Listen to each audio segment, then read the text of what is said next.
Larger, come get inspired. Larger, feel like a star. Larger, here we're all equal. Larger, still take you far. Larger, get the legs faster. Larger, come have some fun. Larger, he's the one. Larger, you know where to come.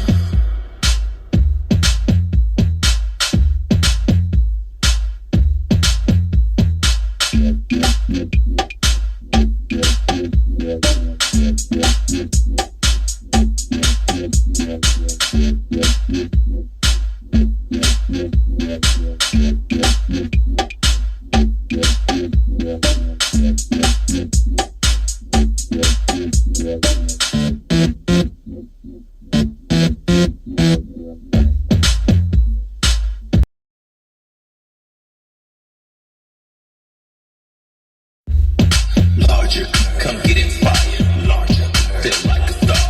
Larger, here we're all equal. Larger, still take you far. Larger, get the legs faster. Larger, come have some fun. Larger, he's the one. Larger, you know where to come.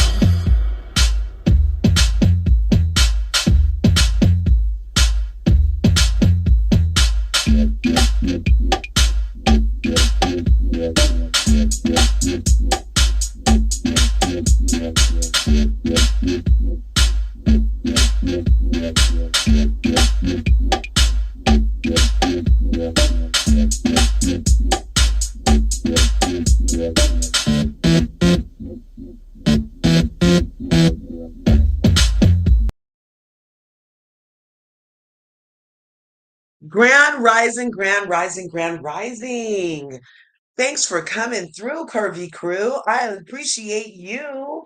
It's Tuesday, the fifth month of the year, the sixth day of the fifth month of 2025. We're almost halfway through 2025, y'all.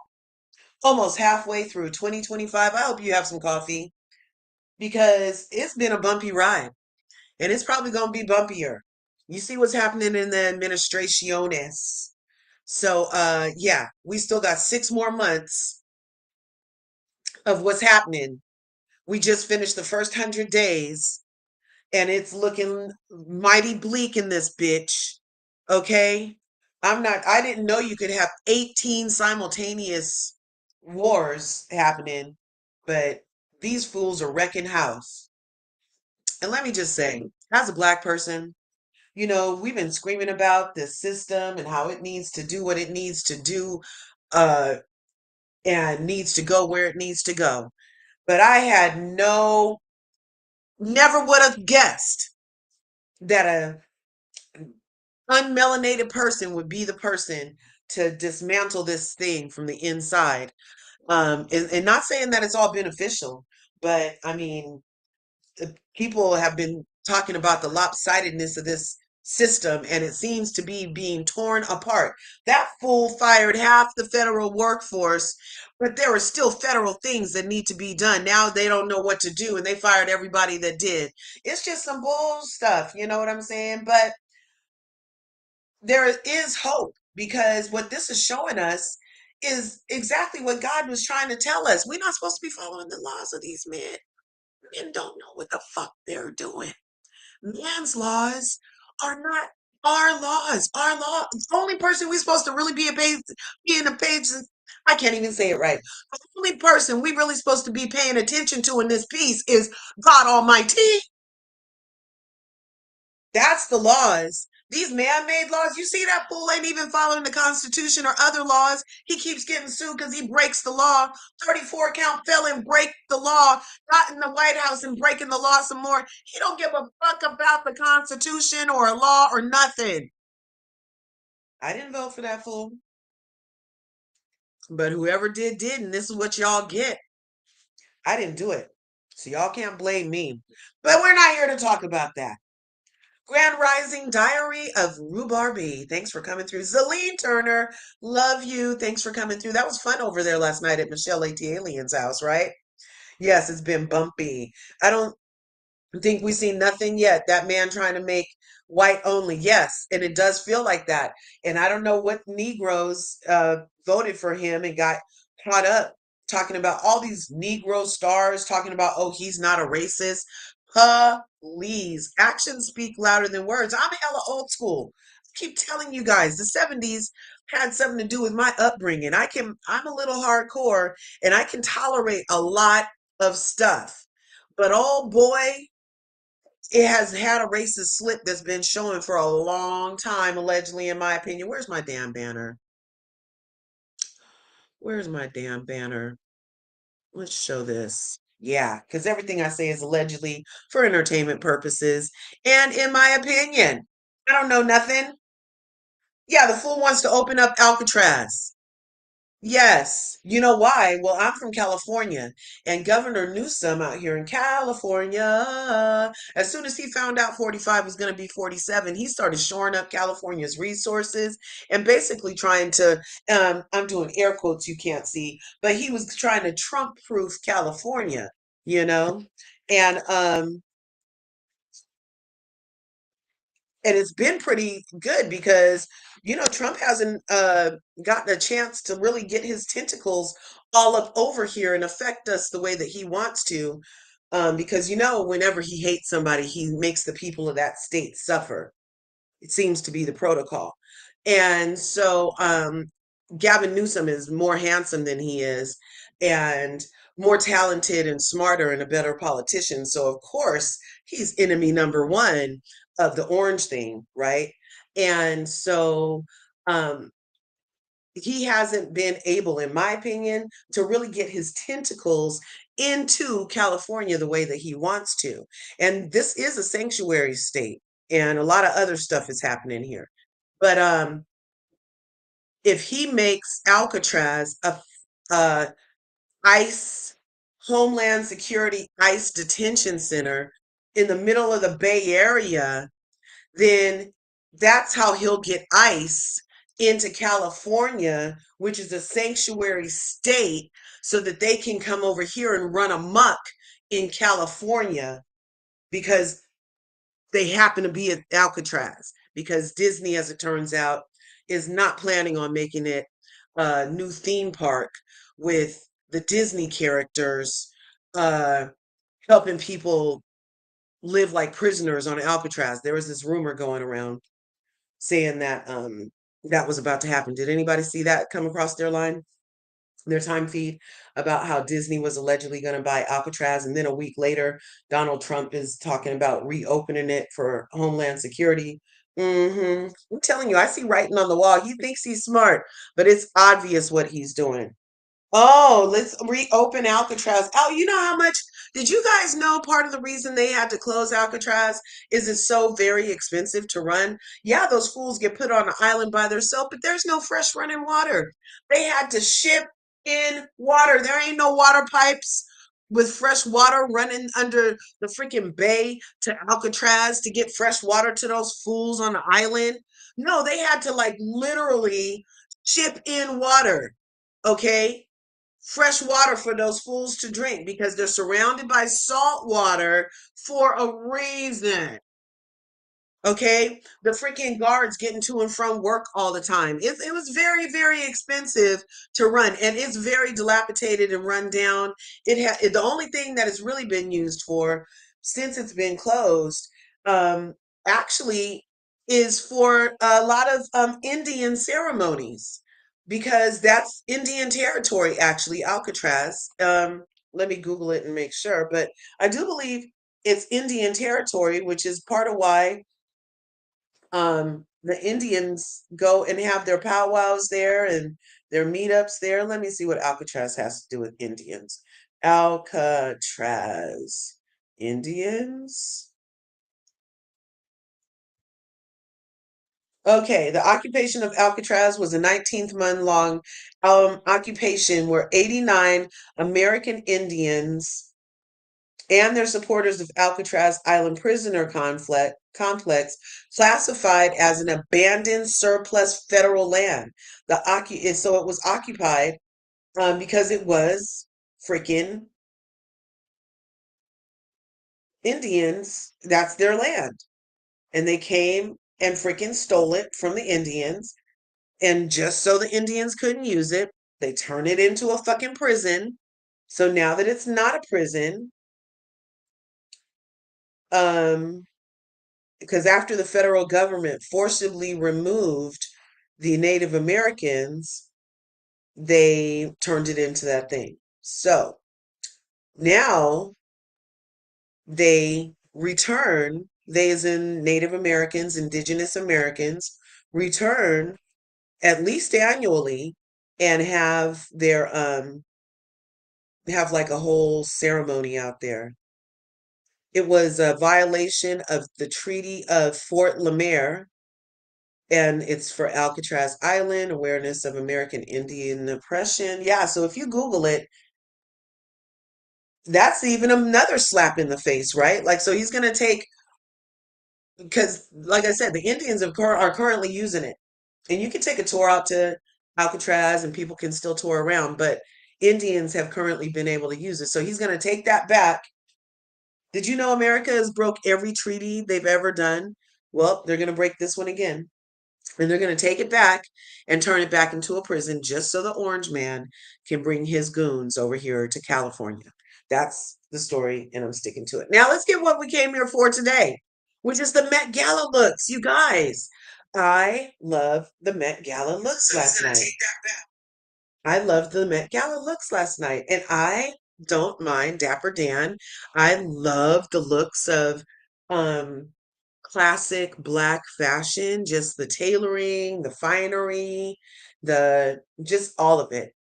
So we're gonna look at some of it this morning because I thought it was beautiful. And then we can like decide who's our best. And while we're looking at this stuff, now I can either play a video and let it play while we talk, or I can try to flip through slides. I think I could start with the slides first. Might be easier. But I don't feel like the Met Gala Instagram really shows me all of the looks I want to see. They're kind of obsessed with certain type of people when the actual footage was a little different. Okay, yeah, no worries. Yep. Okay, so let's share this screen. Hope it's shared. You guys go ahead and smash those buttons. Hope you're excellent this morning. Yeah, let's allow that. See if it'll share it.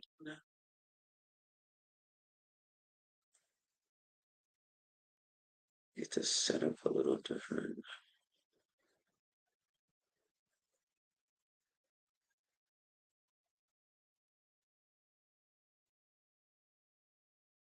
Mm.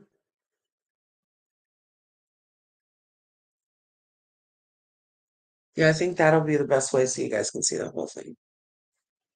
Thanks for coming. Smash the buttons. Okay, so this is the actual page for the Met Gala official on Instagram. And I was looking at the past years because, like last year, it was that whole ethereal thing, kind of like we saw at Sutton's party at the beginning of Real Housewives of Beverly Hills this year. And let's start with Lizzo from last year because Lizzo last year, she's like, did so good. She lost so much weight. And so I was just looking at this real quick, and along with the background, it's like looks like a forest. This looks like grass, the ground does. Okay. So now this year they did kind of like this navy blue carpet. Here we go. So this is how it looked this year. Isn't that gorgeous? See the flowers on the carpet match these flowers right here. That's very thoughtful. I don't mind that. And now we're going to start with these fashions. Some of these people I don't know. This is Mona Kassar.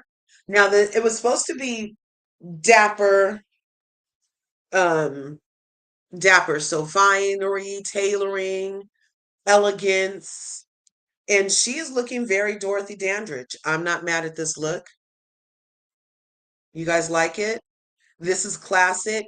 We're going to see a lot of this kind of like tight bodice, gloves, sleek, nothing on the neck. There's no statement necklaces a lot this year. I don't mind it. I don't know who that lady was. Oh my gosh, Tiana Taylor gobbled up and ate the people, okay? Tiana Taylor gobbled up and ate this fashion. Look at this freaking do-rag she had on. She did a do-rag. Okay, along with the fedora, classic black, because you know do-rags are how the you get your waves laid down. And even if you're a woman, you can wear this because a woman or a man, it's just part of black culture. And from what I understand, Tiana Taylor's outfit is like this, and she made it with the first ever black costume designer Oscar winner. And that Oscar winner just won for the clothes and something recently. And Tiana Taylor and that person got together and got this look together. I appreciate all of these chains. It's kind of steampunk, but steampunk got their fashion from black finery because these chains and zoot suit kind of thing with the brooches and all that stuff, that's very dapper. Okay. This lady, you were going to see a lot of pinstripes as a nod to the era. So this looks like a deconstructed suit vest is what this look is looking like. I kind of like her pantyhose stockings. That's nice. I'm not minding that. And even her stocking gloves have pinstripes. So yeah, you can see this is like a total deconstructed suit. This is a suit vest turned into a low riding dress, very tailored, sharp lines. I'm liking it. I didn't even know who this was, you guys. I was like, who is this lady? You guys, who is this lady? Who this lady? Lala Anthony. She got the Ozempic lip. You're gonna see a lot of Ozempic lips happening. Did not even know this was Lala Anthony. She doesn't look like she used to look in Power. Not saying that we all have to, but I didn't even recognize her. Go Lala. This is Pharrell and his wife. I guess she's Louis Vuitton head to toe. It's okay. I'm not sure who this dude is. What is his name? Lewis Hamilton. I'm not sure who he is, but his look is cute. It's looking kind of like Prince. Something Prince would have wore. Very tailored, very nice. Whoopi Goldberg. Now, she had these interesting things on her fingers. I like the details that people do at the Met Gala. And this was an interesting thing. Not now, this didn't used to get worn or anything, but I just thought that was very interesting detail to add to her outfit. She's definitely doing the Buongiorno. This is her whole look. It looks like a suit dress coat. I'm not mad. A lot of top hats. This is Pamela Anderson, and you know she's not wearing any more makeup. So this is her look. It's formed. I like these formed looks. Diana Ross, you guys, was able to show up and show out with her 18-foot train. And this train, I can't read it, but it's supposed to have the names of her children and grandchildren embroidered on this right here. I was not mad at our Diana Ross, and her daughter was there, Tracy Ellis Ross. Oh my God. Zendaya is always one of my top faves for anything, any carpet Zendaya's on. All hailed Zendaya. Oakland native, love her, her vibe. This right here is looking so Foxy Brown. I'm actually glad I hope these looks influence fashion this year and we get some 70s glam fashion. This is looking like everything I ever saw in Fashion Fair. Fashion Fair, remember Jet magazines, you guys? And Ebony and Essence, and they would have the Fashion Fair shows, and the ladies would be so fine in their tailored outfits. Look at freaking Zendaya, you guys. This is classic. Look at her. Love, love, love Zendaya. Beautiful. Um, Now they have the people going up and down the stairs. I'm not really sure what happens at a Met Gala. So the people go up, they go out of the Carlisle, get into a car, arrive at the Met Gala, go up one side of the stairs, come down the other side of the stairs, and then go to after parties. Do they actually do anything at the Met Gala? I'm not sure. I have no idea who this is. Dua Lipa and Calum. I don't know. Dua Lipa. All I know is Dua can't dance. I'm not in. Yeah, Dua's not one of my faves. They be getting singers from anywhere to make anything. Sabrina Carpenter. Have no idea who you are. I don't know who you are, lady. I don't know. And this is the second bodysuit that we're seeing with a suit jacket. And this one happens to have tails. We just saw Pharrell's wife in a different style. Okay, so I was just wondering if this Jonas brother was still married to her because I think the other girl with the red hair and the Jonas brother broke up. And you know how like they were the Fab Four for a minute, dubbing themselves the most beautiful people clique. And then now they're down to two. Um, Nick is looking good, and so is Priya. That's cute. It kind of looked a little matadorish. I don't know. And then we have Meg the Stallion, this fine tailoring and glamour along with her hairdo. I'm liking it. Gigi Hadid. I love these types of hairstyles. When I was young, I this was like pinup girl style hair. And I love the curls and how they would form them. And I just appreciate this hairdo. Uh, yes. I'm not sure who this girl is. Let's go over here. There she is again. Here's her name. Jenny Kim. Not sure.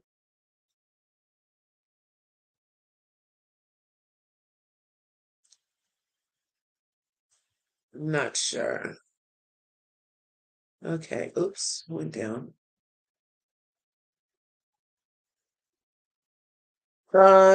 This is a Disney star girl. Isn't she from like some Disney shows or something? That's gorgeous. I like her little loop-de-loo curls. Those are cute.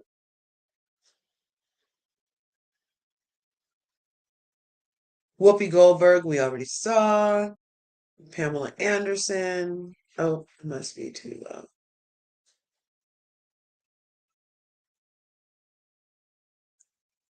Oh, Miley Cyrus. Let's take a look. Not sure. I don't know what she was going for. I'm not sure how this is like dapper. I'm not really exactly sure. It is a interpretation of that, I feel, but I don't know. It's not one of the best looks I've seen all night. Now, Halle Bailey, this is a cute little formed thing. I feel like it makes her look a little fat though. I feel like it makes her look a little fat. I'm not sure why.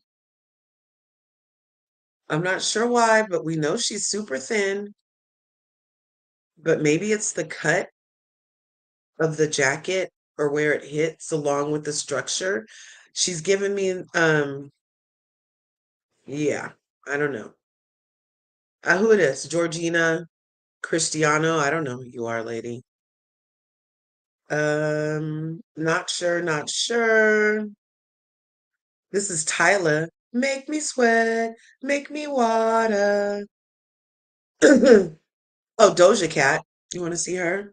Doja Cat usually serves some fashions. And this also makes her look a little thick through here. So it is the actual outfit, which is what it was supposed to do. It was supposed to give dimensions and volume to certain areas.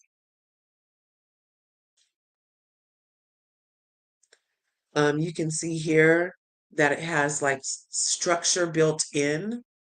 So yeah, the look is giving.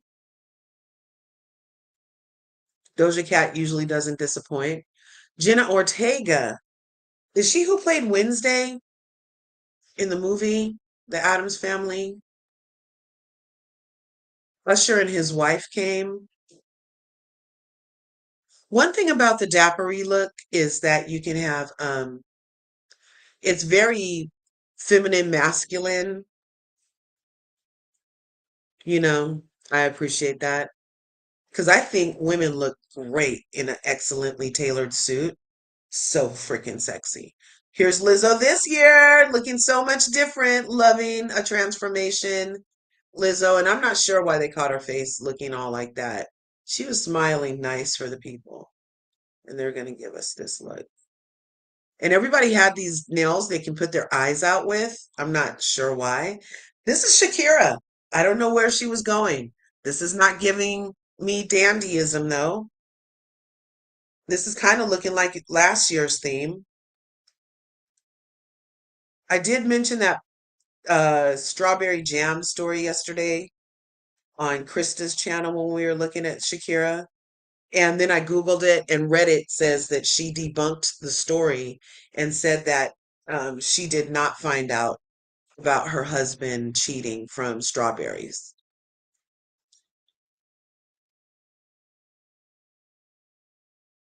Who is this? Kendall Jenner? This is different for a Jenner. Very tailored, looking very chic, demure, classy. That's not bad. Who is this lady? I don't know who Rosie is. Have no idea. Not sure. Now, who is this? Ugbad Abdi. Ugbad Abdi. This is Superfly. Okay. She did that. Some of these looks do look a little like freaking like a pimp convention. But the pimps used to be in the best tailored suits with all the over the top accessories, which is a nod to Dappy. So you see, she has her hat, and of course, the hat has flair. It's not a feather in her cap, but she does have some rhinestones. Then we come down. She has a stole along with this beautiful pinstripe and paisley, and the pinstripe is sequins, and this outfit is given all of it. I love it. This is just okay. Cardi B, Cardi B is in I think she's in Burberry. Is she in Burberry? Let me see. This is looking very good, and I like her hair. This outfit looks rich and luxe.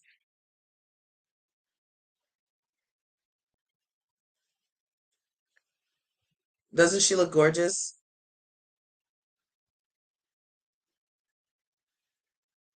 And this, I'm not sure exactly what material this is, but this is giving. This is giving what it needs to give. I'm not mad at it. Cardi B doesn't usually disappoint me at these red carpets for the Met Gala, particularly. We're going to see Nicki Minaj, and to me, Nicki Minaj kind of disappoints. It's looking matronly. Now, this is Kim Kardashian, who I don't care, but I do know that she was pulling this thing all night. she was having to pull this thing all night. And I'm not sure.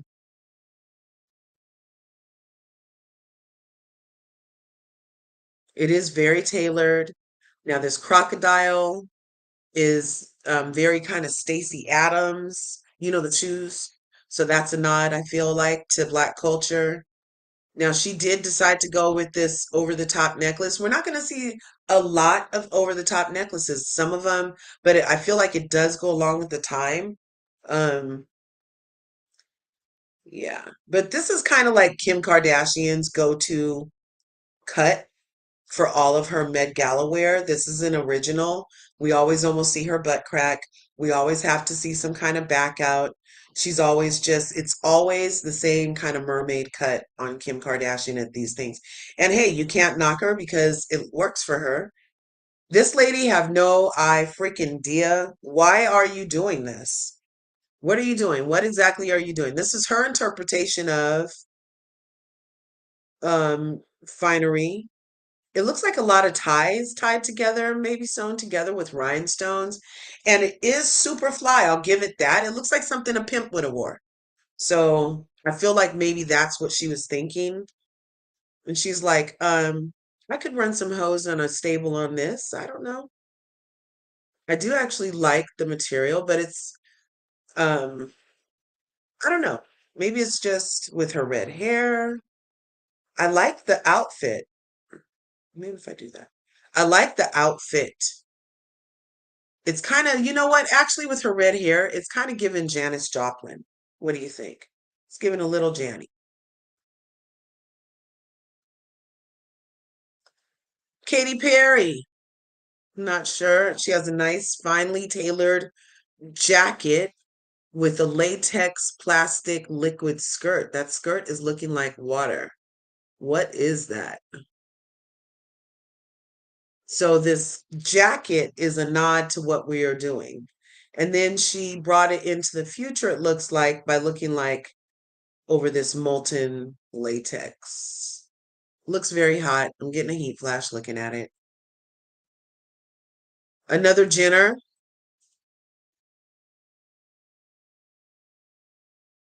Ugh. Who are these people they're standing next to? Who is old dude? Who is this guy? Is this her new boo? Or just who she brought? Let's go up some more. Now this look kind of looks like we saw this before, this whole bodice thing, but not in white. So it kind of looks like she has on a body cast from the hips up, and then it was a dress. But this up here, this top portion is a formed body cast, and then it has like some, I guess. See, so this is Nicki Minaj, and she looks like somebody's grandma to me. I like the pinstripe, but I'm not sure who told her to put this bouquet of flowers on her freaking shoulder. It's giving, remember when Dr. Simone was on the reunion on Married to Medicine and she had that thing on her shoulder and everybody's like, why? That's what this is giving. I don't know. I'm not, this doesn't look great. It doesn't look great, but it is very tailored. Oh, you guys, and here's the pièce de résistance. Ree is pregnant again with their third child. Look at her baby bump in this deconstructed um, suit design. So they took a three-piece suit and they gave a jacket on top of a jacket. And then if you look at this skirt,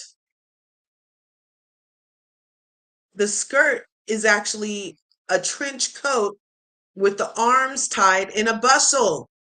Look at that. That is very inventive, innovative. Look at that. You see her bustle is a freaking, is the arms tied on the coat. I think that's awesome.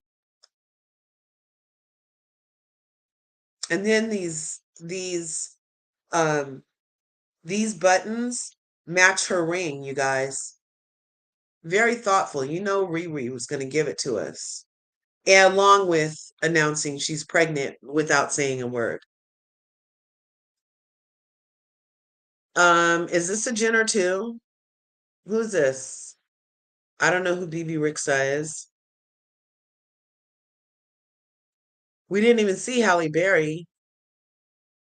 She didn't make this cut. But this was some of the people from the Met Gala, you guys.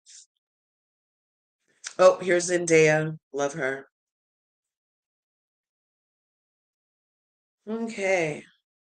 So now we're going to close this one. And well,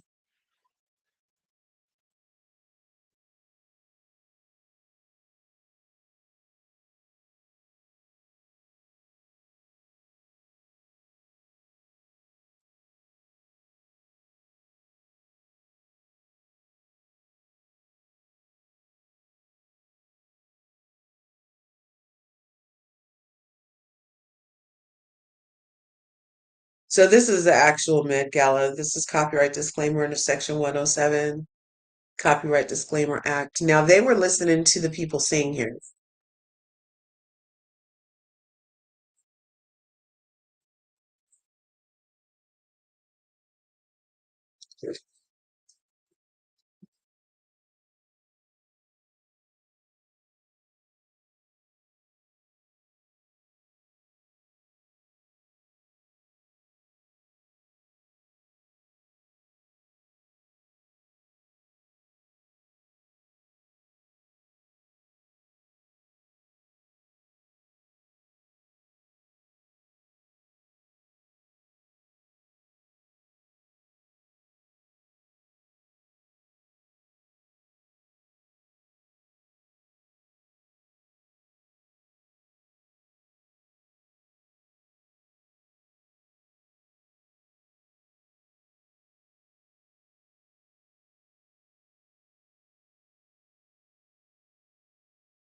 So that was the men's black choir singing Ain't No Mountain High Enough. And then this is obviously Anna Wintour and her co-host, her co-chair.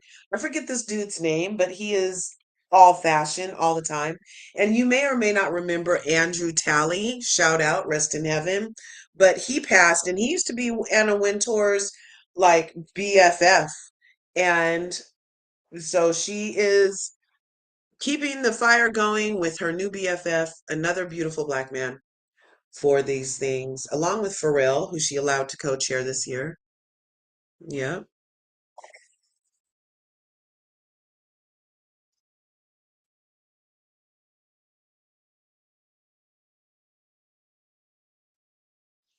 yeah. So let's get started. Mustard! Turn your TV off. Turn your TV off. Okay, so as it turns out, so they leave the Carlisle. And then once they leave the Carlisle, then they line up in this hall at the Met Gala. And when I was looking at the actual Met Gala history, it was like for the opera, like a fundraiser kind of thing. And this is Anna Wintour.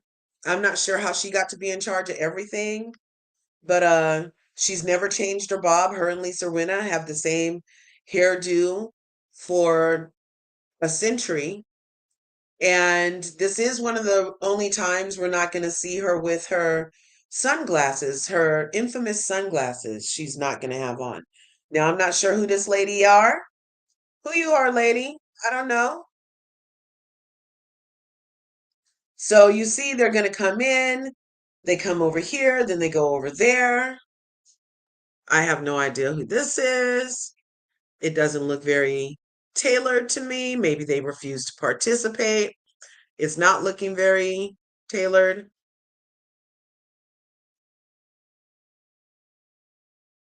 Not sure. Look,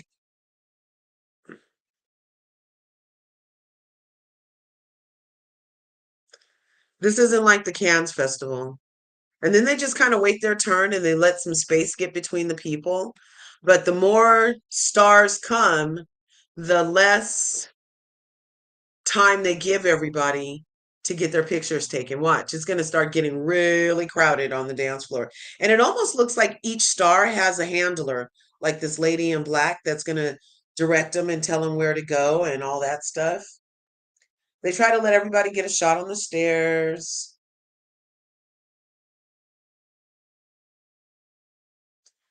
Again, still Anna Wintour. They're trying to let things get started.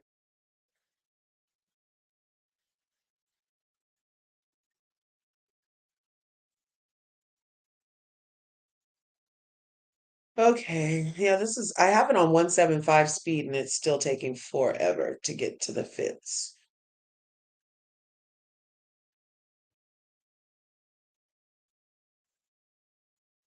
Oh, Coco looked great. She gave us a little snarl. Let's see. Turn your TV off. Turn your TV off. And I don't know what are they looking at other reporters for? This was not what the F? Who's in charge? Who's in charge of the cameras? Why did this person get to be in charge of the freaking cameras? Look, I don't care that the whole ceiling is done like the carpet. That's weird. That's weird. I don't know if I can keep on doing this. I'm going to take this off. Let's stop that. So that was the Met Gala, you guys. Now, I was going to talk about Real Housewives of Atlanta. And all I can say is Portia's a thought. Portia is a thought. There's definitely a thought problem on Real Housewives of Atlanta. And not only do we have a thought problem, but we also have a problem with Angela.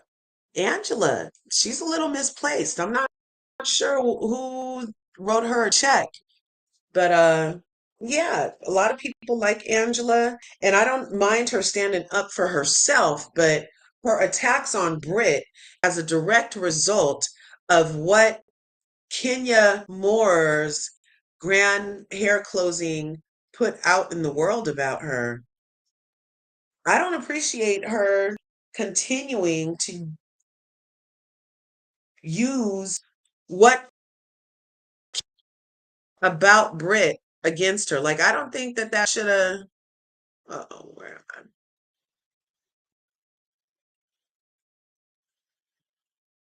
I? Not now.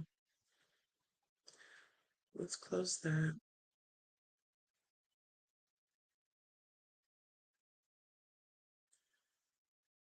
Allow. There, can you see it now?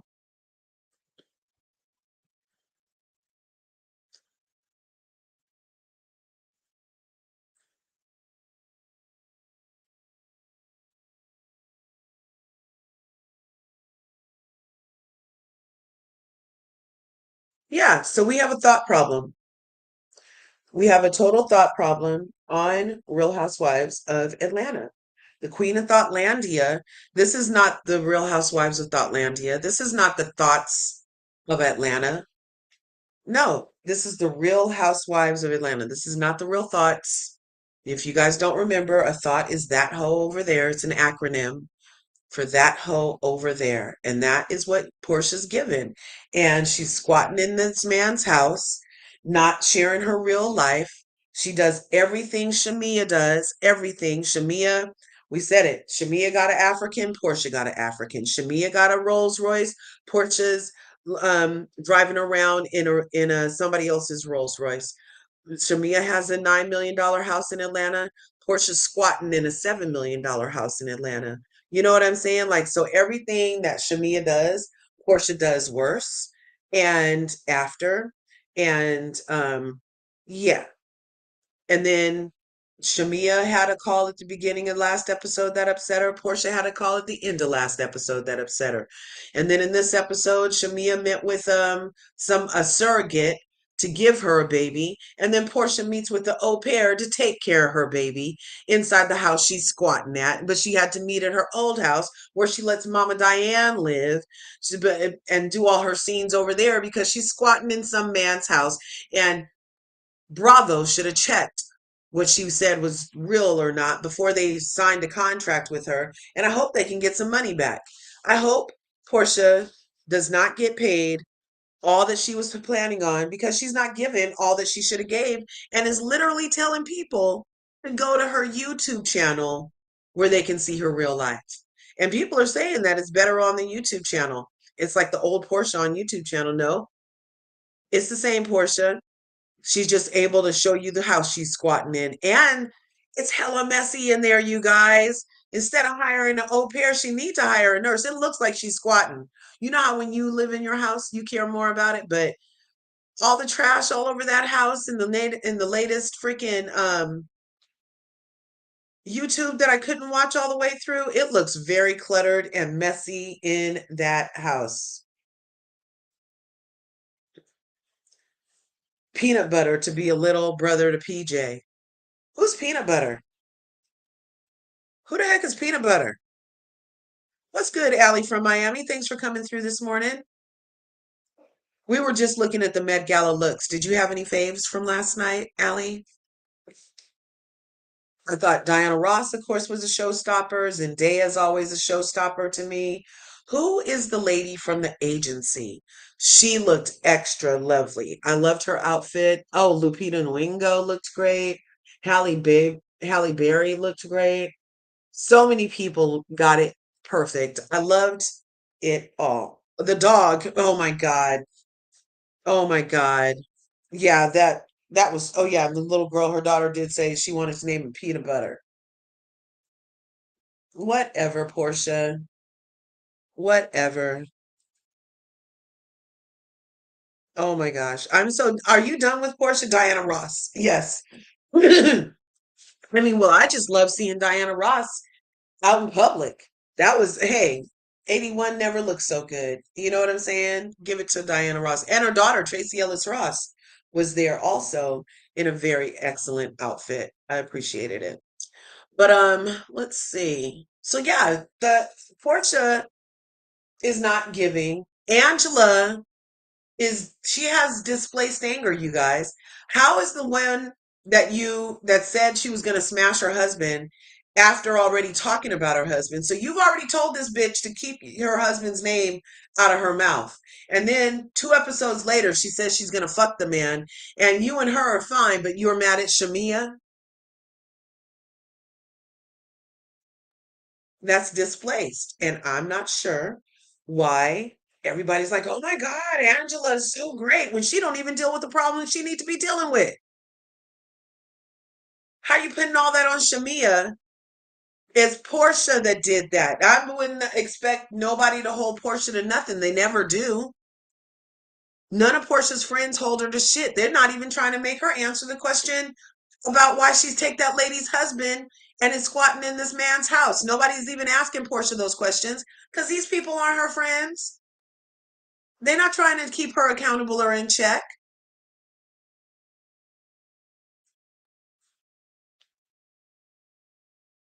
They're all yes men, or as Drew would say, yes women. And who's Portia to be saying yes to? Usually the richest, the smartest, or the most of gets all the yeses. Everything Portia has is smoke and mirrors. Everything Portia has is smoke and mirrors. But everybody's saying yes to smoke and mirrors. Really? And I saw the after show when Angela explained the Shamia thing more, and it still doesn't make any sense. This lady on our screen right now said that she was going to fuck Charles. What does Shamia have to do with that? That's displaced. Oh, I thought that as a married woman, you were going to protect me. No, none of you guys protected Britt, who's a married woman, when she was having posters of her gobbling peen up on the thing as revenge porn. Not near a motherfucking wife protected Britt in that situation and is going to continue to gang up on Britt for the rest of the season, including you, Angela, with your fucking weaves ungluing, looking all weird and bubbly along your hairline. Heat flash. That's what we're going to call her the rest of the season. Heat flash. Because did you know when you're going through menopause, you get heat flashes, your memory ain't right, you're a little ornery, you get upset, you have mood swings. So many things happen that Angela's showing us. You get forgetful, all kind of stuff. She forgot that Portia said she was going to fuck her man, took it out on Shamia, has attitude with Shamia for no reason. That's a mood swing. Shamia is not to blame. And I don't care about her explanation in the after show because it doesn't make any sense. It's still not logical why Portia didn't catch these hands after she said she was gonna fuck your man. And you already told us she does this stuff for sport. So anything after that, I don't care because you're not dealing with the problem is Portia. It's not Shamia, it's not Drew, it's not Britt, it's not Kelly. None of them said they were gonna fuck Charles. None of them. And Portia's a fucking liar because she knew that Angela could hear her. She said Angela was looking out the window, recording them, and then she said, I'm a fuck Charles. So you weren't drunk, you weren't so drunk that you didn't see the people. The Henny didn't let you stop seeing you being recorded, and it didn't stop you from saying you would smash another person's husband. Funny looking self. That's not okay. And all of these people co-signing for both of these ladies, it's weird. It's weird. No friends and housewives. And then for Shamia to be batting for Portia still after it was revealed that Portia never had her back even since Phaedra came on lying about Shamia and Candy way back when. Portia didn't have her back then either.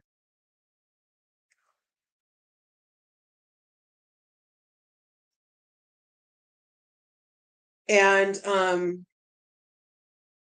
because she didn't have her back, for her to be all up Portia's butt now, oh, I'm just that kind of friend. No, you're stupid, bitch. You're stupid. Look, God gives us discernment for a reason. God allows us to see how people are for a reason so that then you can act accordingly. For Shamia to be in this one-sided relationship for over a decade that we've seen, Shamia likes this shit. Shamia likes being Portia's lapdog. Shamia likes co-signing on Portia's bad behavior. Shamia likes it, you guys.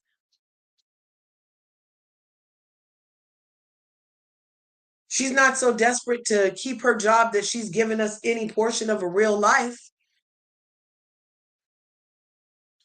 I really wish Bravo would deal with these types of Bravo celebrities accordingly, where they literally, she's pulling a Robin Dixon.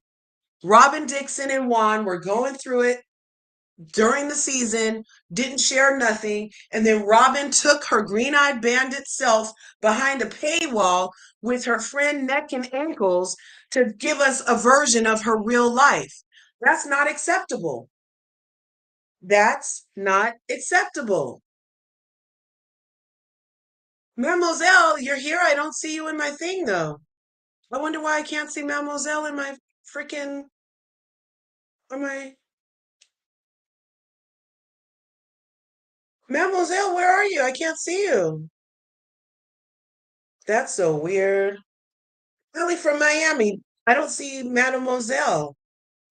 But you are saying right to her, but she's not on my feed. That's so weird. Oh well, thanks for coming through. But what did Mademoiselle say that was right?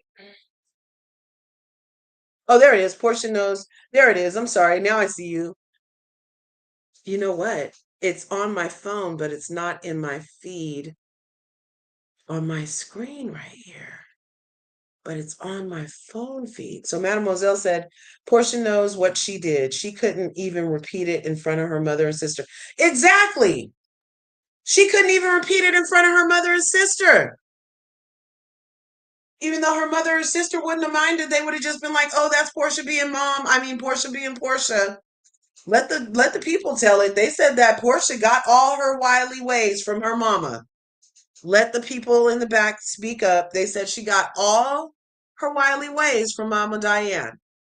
So I don't know that Mama Diane would have cared if she was talking about fucking another man's husband. I mean, another woman's husband. That is so weird. I don't know why I can't see your comment on my screen, Mademoiselle. It's bizarre. Couldn't even repeat it and lied. Lied. And then she blamed it on the henny. She knows what the fuck she said. And then in next week's episode, we're gonna have Shamia and Portia go do a scene with Ralph. How nasty is that shit? That is not okay. So these are the lines we're doing this year. This is what we're doing. Jodie Turner Smith also looked great at the Met Gala. That's what I was talking about. But let me see. Cynthia Arono, I did not like her look at all. I don't know. She's interesting, but I did not like that look. It looks weird. We don't have to like all the looks. Um,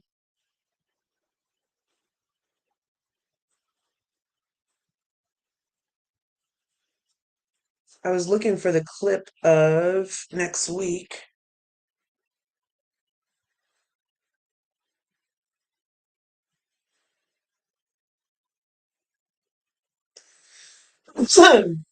Yeah, for her to be meeting up with and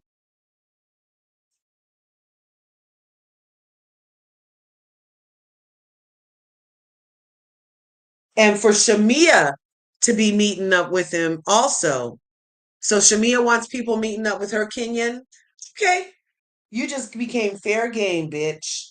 You just became fair game. That's the kind of things we're doing these days. Is that really what we're given? Really, Shamia?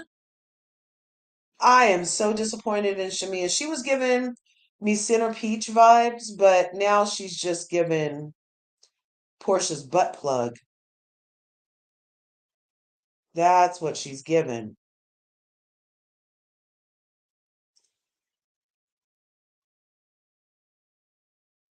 How? Because Shamia sets the meeting to go meet with Ralph. And then Portia comes into the meeting, immediately asks for Hennessy because she blames everything on Hennessy. And then after she has Hennessy, she's going to ask Ralph, what part of women does he like sniffing? It's disgusting. This is not entertainment. I do not co-sign on this types of behavior. This is not entertaining. I think the reunion will be everyone versus Angela, as it should be. She's coming in hot. And she's continues to stoke the fire that Ken started against Britt.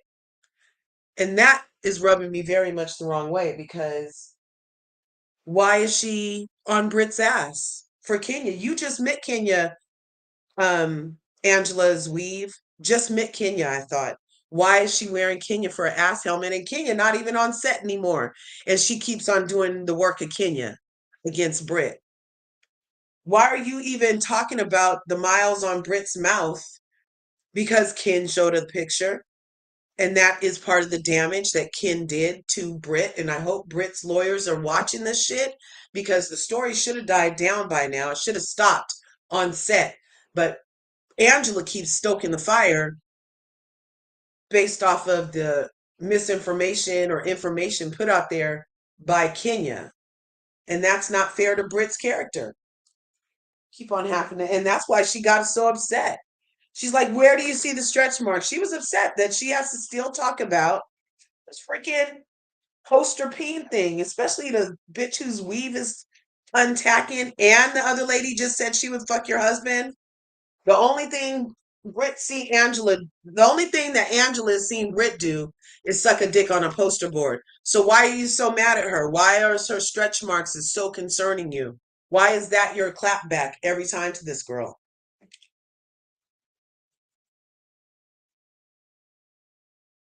Yeah, it's okay to be humble, but not to a fault. Shamia need to stop being the best friend, right? Even in her YouTube vlog, she still downplay herself. Exactly. At the Met I liked how the men really stepped out and had fun with the theme. So creative. Yes, it was beautiful. I'm sorry. Oh, I can see you now on the thing now, mademoiselle. I'm sorry, but Brit is whacked. Why is Brit chiming in when Angela never said anything to her at Cynthia's house? Exactly. Brit brought that on herself. She did.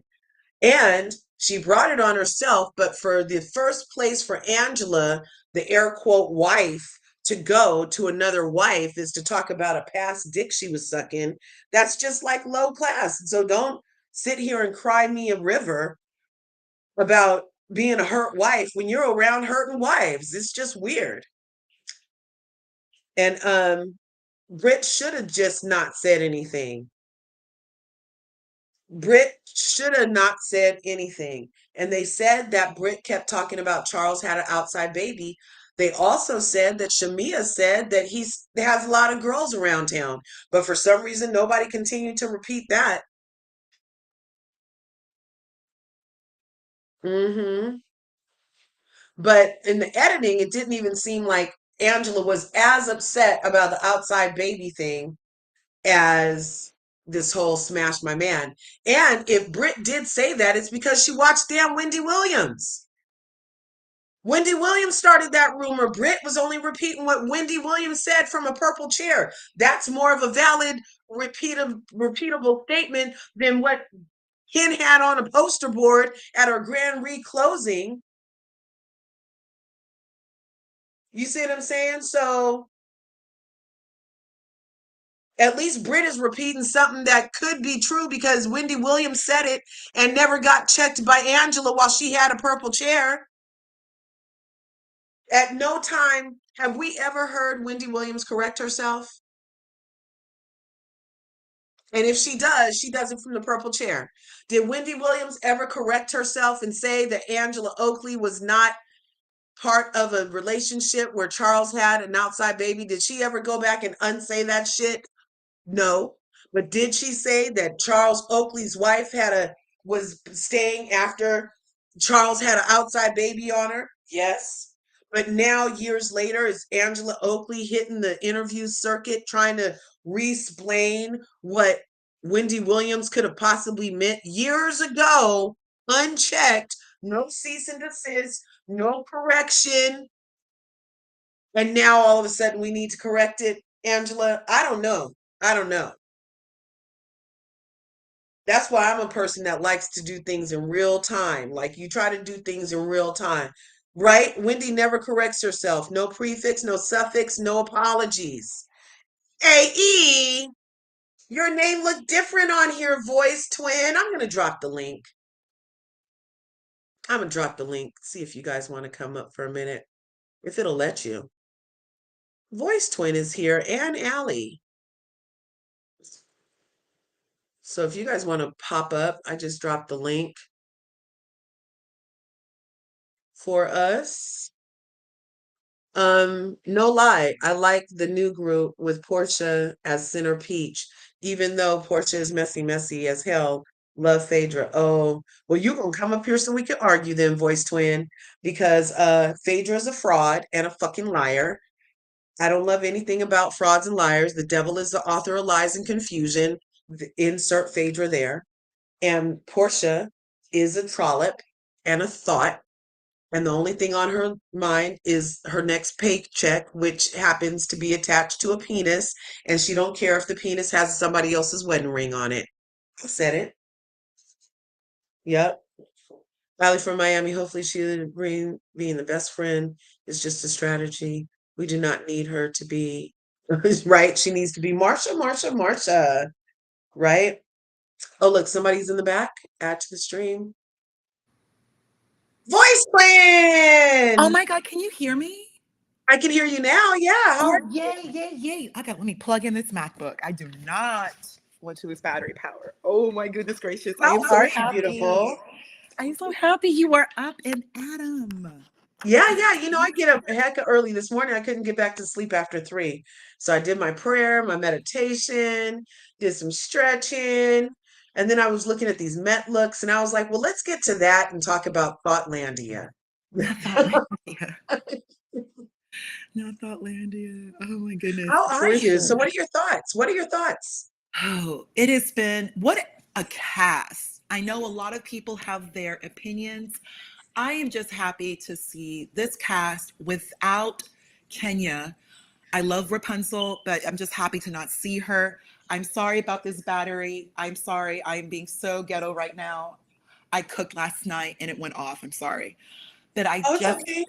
I just have to mention, I'm just happy to see this cast. Nini's the best, but I'd like to see a new cast. These are all young, these are young women. These are all millennials and Phaedra. Yeah. This is great. And it's Is just Phaedra a millennial? not at all. She's Gen Yeah. X.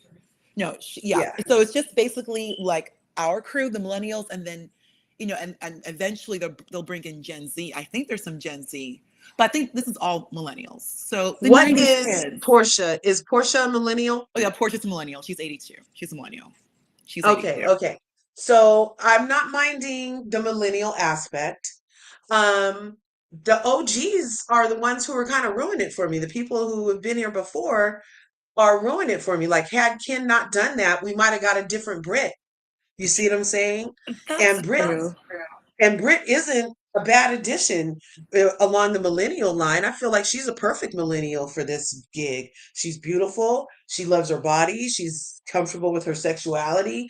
And she's ready for a little kiki. I don't mind her a lot. But the reason we mind her is because of the Ken thing. So Ken ruined it.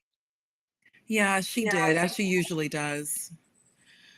As she usually does. She always has to ruin everything and just take everything just left field, off base, Hmm. Kenya. But Yeah. I'm glad that that's finally come to an end and Bravo's not bringing her back. But I think they wanted Kenya off. They wanted fresh blood.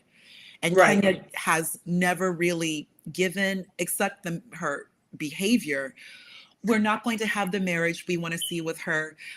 I mean, I don't want to keep seeing her minor child without the father being there. It's just a little too much with Kenya. Hmm. Either we have a Hmm. full family with husband, kiddos, the home, including Toto, her dog, but we're not ever going to get that with her and her behavior. I wish she Right. would do the salon. She's not doing the salon.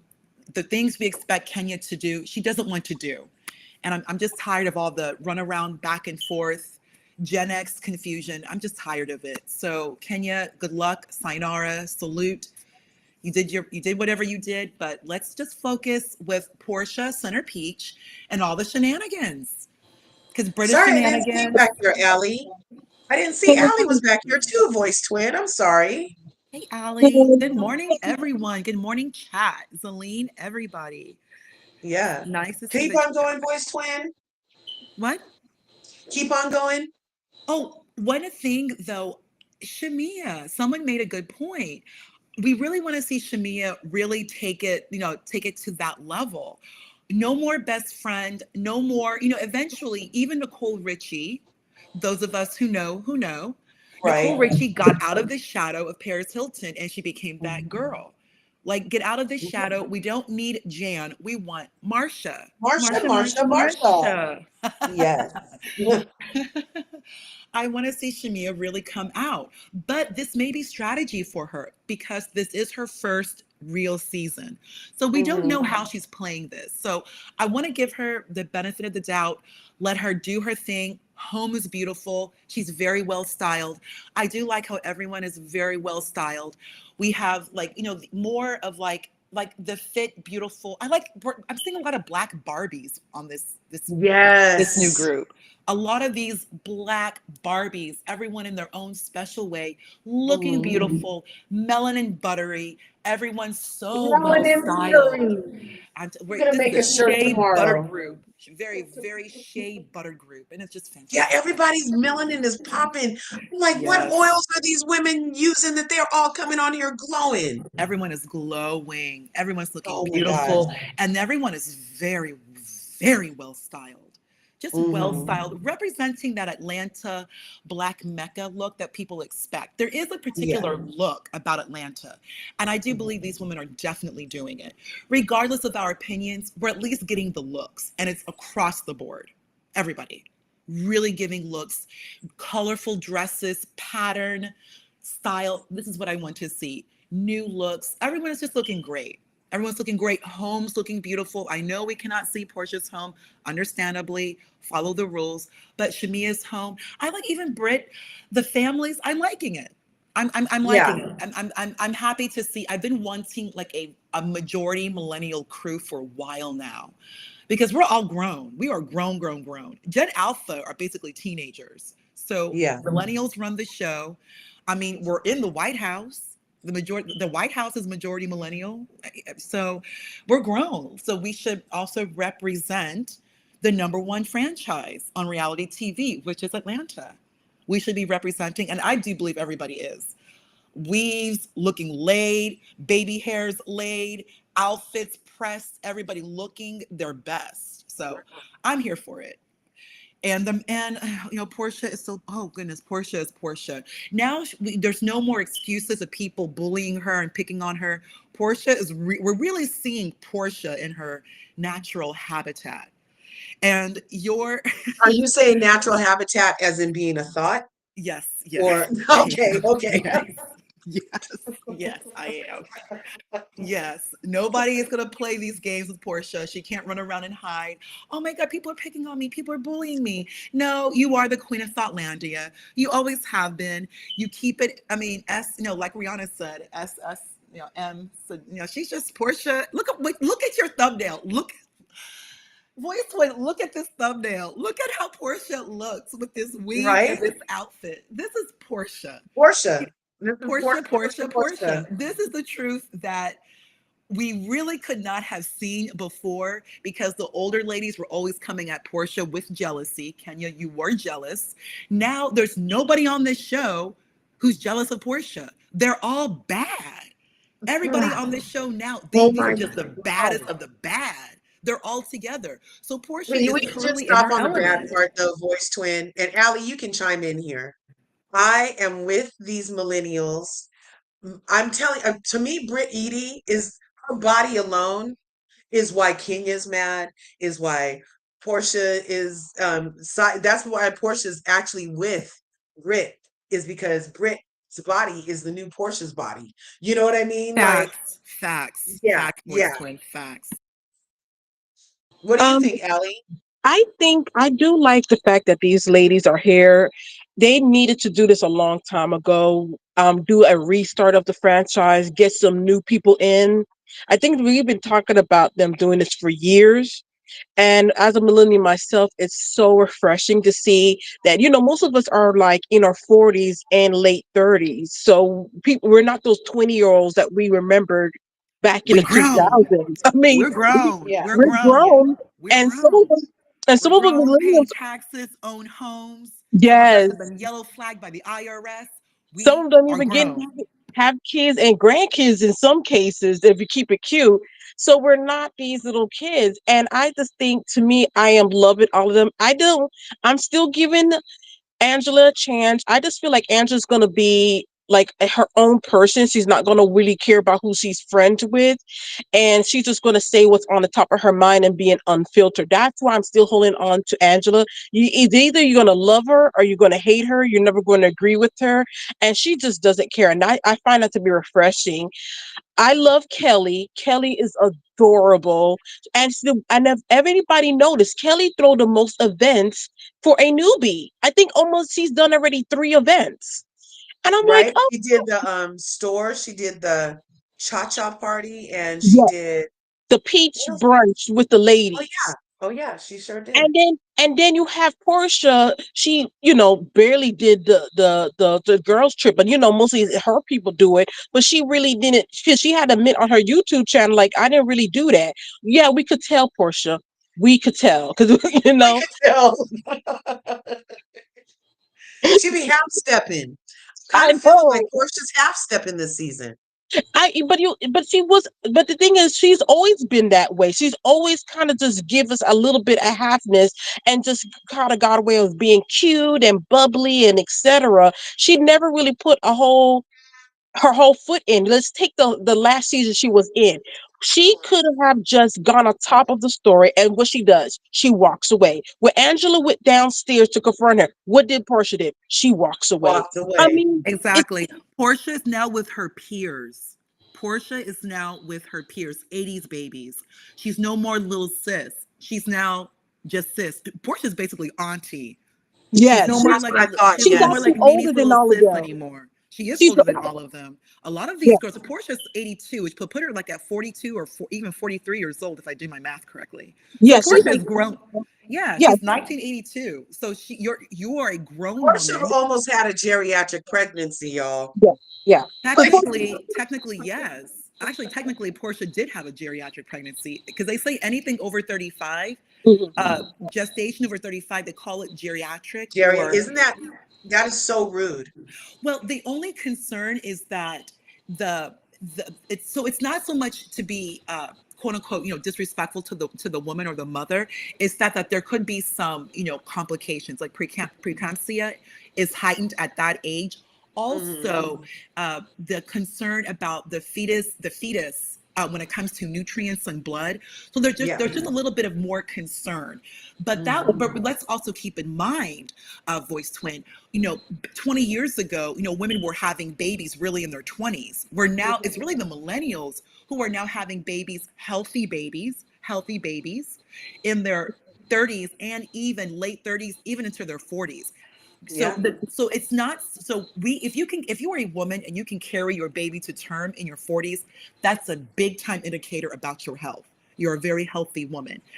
I We have my also, second child at 44. Thank you very thank you. much. Congratulations. Blessings to you. And also, on an unrelated note, but important note, they also, voice twin, they have now correlation between the father's age and also some mental illness, including autism and schizophrenia. So there is corollary evidence. And there are medical, like actual journal medical articles that they Yeah. have found correlation that the older the father is, there's a greater onset of mental illness. So it's not just us. They like to blame, oh, you're an old woman, there's problems with the Yeah. baby. No, it also lies a lot on the man because old Right. sperm is old sperm. And men Oh, start sperm. declining at 30. So if a man is not Voice healthy, he has twin. a gut. That's something that we should think about as women. If you're going to have a child, if you're in your 40s, you're healthy, you're fit, you watch your sugar, you still need to be mindful about having a child with a man who may be older, because that old Right. sperm you may have some issues. But blessings to everyone. Let's all remember Halle Berry was 40 when she had her firstborn, or 41 when she had her firstborn, Yeah. Nala. Mhm. Nala's like 16. And let's all remember Halle also had her second well into her 40s. Both Yeah. her kids are fine. And we all saw Halle, who is 58, looking the way she does at the Oscars. My Well, God. and at the Met Gala last night, did you see her? Halle, that melanin is keeping strong on Halle. The But She youth. looked so good last night. She looks better now than she has then. She looks Yeah. better now than she but has when she was divorcing and playing with these men she was with. Halle looks incredible. Halle's Mhm. 58, and Halle, not to be disrespectful, she's half white. Her mother is white, but she has Yeah. enough melanin to keep that youth. That Right. melanin is a fountain of youth. Lord, Halle looks. She's 58, voice twin. Halle So looking beautiful. amazing. I'm just saying, millennials, as long as we keep healthy, we will keep our youth, and we of course can continue having children in our 40s. Don't think we cannot. We've heard, oh hell, look at Kenya. How old was Kenya when she Naomi had Campbell. Brooklyn? Naomi, Didn't no, Naomi Naomi's Campbell, not. didn't she have her own kid No, or but did she Naomi's not. surrogate? But Naomi is a surrogate. You know full well Naomi will not let a Okay. baby pass through her womb. And Naomi is no Tyra used to vain. surrogate too, right? Tyra used a surrogate. Naomi used a surrogate. Kenya, we That all know Kenya was pregnant, and Kenya's an older woman. She's a Gen X, and she had her baby as an older woman. Well, in her 40s. Kenya was like Uh-huh. almost pushing 50. So, and Kenya, and we all see Brooklyn. That's Kenya's always putting Brooklyn on television, and Brooklyn is perfectly beautiful and healthy. Yeah. So, as long as we keep it healthy, Black women, keep our youth, keep our beauty, even those of us who are messy, Kenya, we can still have healthy babies and get a fine man. Because at the end of the yeah. Did you day, guys know real quick on Kenya's baby's daddy is fine. He's cute. We all know he looks good. He's yeah, cute. Mark Daly is fine. He is He's fine. a Mark looker, Daly is even with fine. his nose ring and his little earring. He's fine. But you guys, I found a story the other day since we're talking about reproductive. And for my whole life, I thought the sperms raced to the egg, and then once one sperm got to the egg, then the rest kind of died. No, as it turns out, do you know what really happens? The woman chooses which sperm and blows up the heads of the other sperm she don't want to reach the egg. Natural selection at its best. Yes. Natural And all selection this at its best. time we've been learning it from a male perspective, like they're choosing. No, our bodies literally choose which sperm to allow to get us pregnant and blow up the rest, y'all. That makes sense because if you think about it, maybe there's something in the egg that knows which sperm is the strongest versus Mm-hmm. which one has the defects. That's why Mm-hmm. it's so important to sit down there and Take care of your eat healthy. yoni. Take Yes. care of Yeah. your womb. Like Erica And Badu would say, we need to focus yes, on our womb so our womb stays focused. A healthy exactly. womb I is a focused womb to rid our bodies of degenerates. You got to go, yes. degenerate sperm. We don't want that here.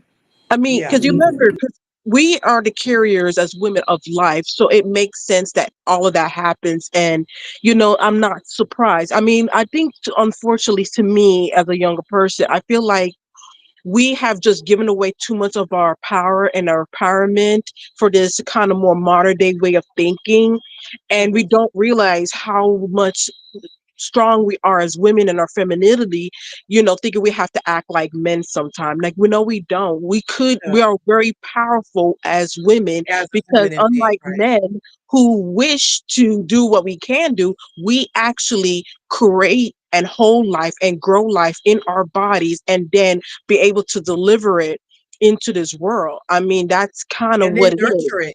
And then we nurture it once it Yeah. gets here. Like so our jobs don't even stop at No, birth. no, no. And people have to understand that. I mean, but this show, I tell you, we got so deep, but this show is absolutely a mess. I love every minute of it. And I mean, to me, if I have next season, I really like the cast to come back. I'm not sure with Phaedra yet because we haven't seen her yet, but I would like this cast to come back. I don't want too many changes. Give everybody a second chance because this is Yeah. almost like season one Housewives. It's like a whole new cast, a whole new story, a whole new arc. The only thing I would tweak is adding Quad. I'm going to always say we need to add Quad. I feel like she will fit in this group. And Quad is a millennium. She's like about what, 40, 42. Yes. Yeah, she is actually, huh? Yes, so she would definitely fit in. She is friends with these ladies as well in Housewives because I've seen on her they have mutual friends together, and Yeah. Quad has been in these She events was at an event with so many Portia recently. two events, about two Hmm. events, also with Because Shamia, also with Candy. She's been Yandy, around. Yes, yes, she Yandy is one of their very good mutual friends for these casts between Married to Medicine and Real Housewives of Atlanta specifically and Love and Hip Hop. Yandy is the glue. They could even do a spinoff of that, of those friend groups, you know what I mean? yeah, Because it seems like they do a lot of fun stuff. Well, they were recently at like a baby shower for another woman, yes, and they and have it was so much fun together on their Instagrams. I was like, I would watch this. all the, and then I think, to me, if they really want to show, like I said with Kelly and Nicole, really want to show how far, like, hey, we're jet setting more, we're doing really big events, over the top stuff. I think this matches compared to what the otherwise were. Because I mean, I've been bored of Cynthia. I've been bored. I'm glad that they finally took off Kenya. Here's the thing. I could see the whole thing. The only good thing about the whole Kenya and Brit issue is Kenya's off the show. Because she should have been off since season 10. Like, when she came with that foolishness and they kicked her off, she should have stayed off the show. She should have Yeah, stayed. I don't know why they bring right. her back. And to me, to me, that's why I felt like when they fired her, quote unquote, I don't think it was because of the situation with Brit. I don't think they wanted to get rid of her. This, to me, felt like this was her last season. She was Mm-hmm. giving inklings that they were tired of her and were not really happy with her. And she just did something to be like, oh, we got you now, Kenny. We got you now. Yes. You know Right. how you at a job and you know it's not a good situation, and you did something like the littlest thing wrong, but they fired you like it was a big deal. That's where Kenya was. Mm-hmm. Mm-hmm. You That's know. true. Also, You're so right. also, Even at yeah, corporate jobs, they'll do that to you sometimes. You didn't get the write up about the thing you got fired for, but you got to Yes. write up for the other stuff. You see what I'm Yes. saying? Mm-hmm. yeah. Also, Ali and Voice Twin, NBC Universal has done something similar in the past, what they did with Kenya, where they get rid of you, they bring you back, and then they get rid of you again permanently. If you think about it, Voice Twin, back what is that, like 10 years ago with Jay Leno. I know Mm-hmm. I'm sounding a little bit off, but think about this. They actually, I don't want to say they fired Jay Leno, but they let him go. And then Mm-hmm. they brought in Conan O'Brien, but Mm-hmm. Mm-hmm. then it didn't really work out. So they brought them back, Mm-hmm. got rid of both of them, brought them back again, and then eventually let everybody go. And they brought in Jimmy Fallon permanently. Right. Yes. I I think that's remember what's that. I think that's what's happening now. You have like the older generation, they do their thing. You fire them to bring in new blood. It doesn't work out. You fire them again and then you put in the millennial permanently. And Right. now Jimmy Fallon, it's been like I don't know, like 10, 13 years whatever. We know he's not going anywhere from NBC. He's going to be there. He's going to be like the new Jimmy Carson, like 30, 40 years with NBC. I think that's what's happening now. They're going to just Mm-hmm. keep the millennial as the person to kind of carry everybody through, and the older generation is kind of just retiring. I think that's what and I think they're doing it now. Like you kind of need to keep the millennials because the millennials are the adults, and they're going to stay and keep everything for decades to come. NBC likes Portia. NBC likes Portia. Portia has been very, very booked and busy with NBC Universal for a long time now. They like her. Even if Portia's going to be on this show, and I've heard that they may release Portia, but even if they do, she's going to be doing something else with them. Or she may even have her own show. We don't know. But I do believe Portia is coming back. Like everyone is saying, keep this cast. Keep this cast. Portia finally has a cast that is her peers. And Portia can, as I said, and like your your thumbnail voice, we're gonna get the real Portia, the Portia that we've all been hearing about for years, about Queen of Thoughtlandia. And Right. and NBC Universal loves it and they like her, but we're not no more bubbly Portia. We're gonna get the real Portia. And maybe Portia may even start dating again. She might find herself another rich African, but maybe somebody her own age. So Yeah. there's a lot that can be coming about with Portia. Plus, people like her Or she mother. They may like, find somebody else who's African. oh my goodness, girl, voice, please stop. I'm going on mute. Voice, Right. you're so messy. Not somebody else's African. She does. That's what she does. Oh my That's goodness, at voice. least she gets the ones that are already somebody's because that means that they're not fakers. Then she knows that they clearly have something that Right. Portia wants. That Mm-hmm. Portia wants. Mm-hmm. She's And not right. answering emails.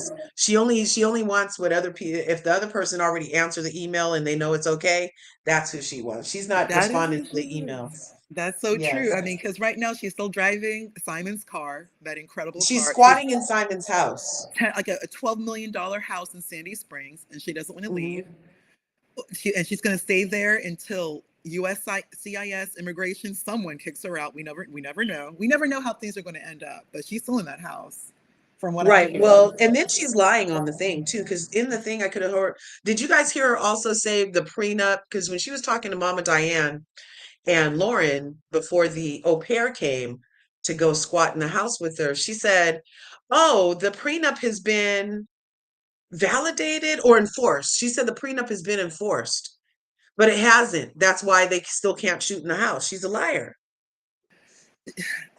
Voice twin. One thing about Georgia, when you sign these deeds, these contracts, when you purchase a home, Hmm. if you are not married, they make it very clear and detailed that you are single purchasing a home. That home is not marital property. That is Right. Simon's home. So she can say whatever she wants to say. Unless she somehow refinances that house, which she's not going to do, that is not her home. She's married for now, so she has to be formally evicted. But that's not her home. What if Simon were to sell that home, Portia has to leave.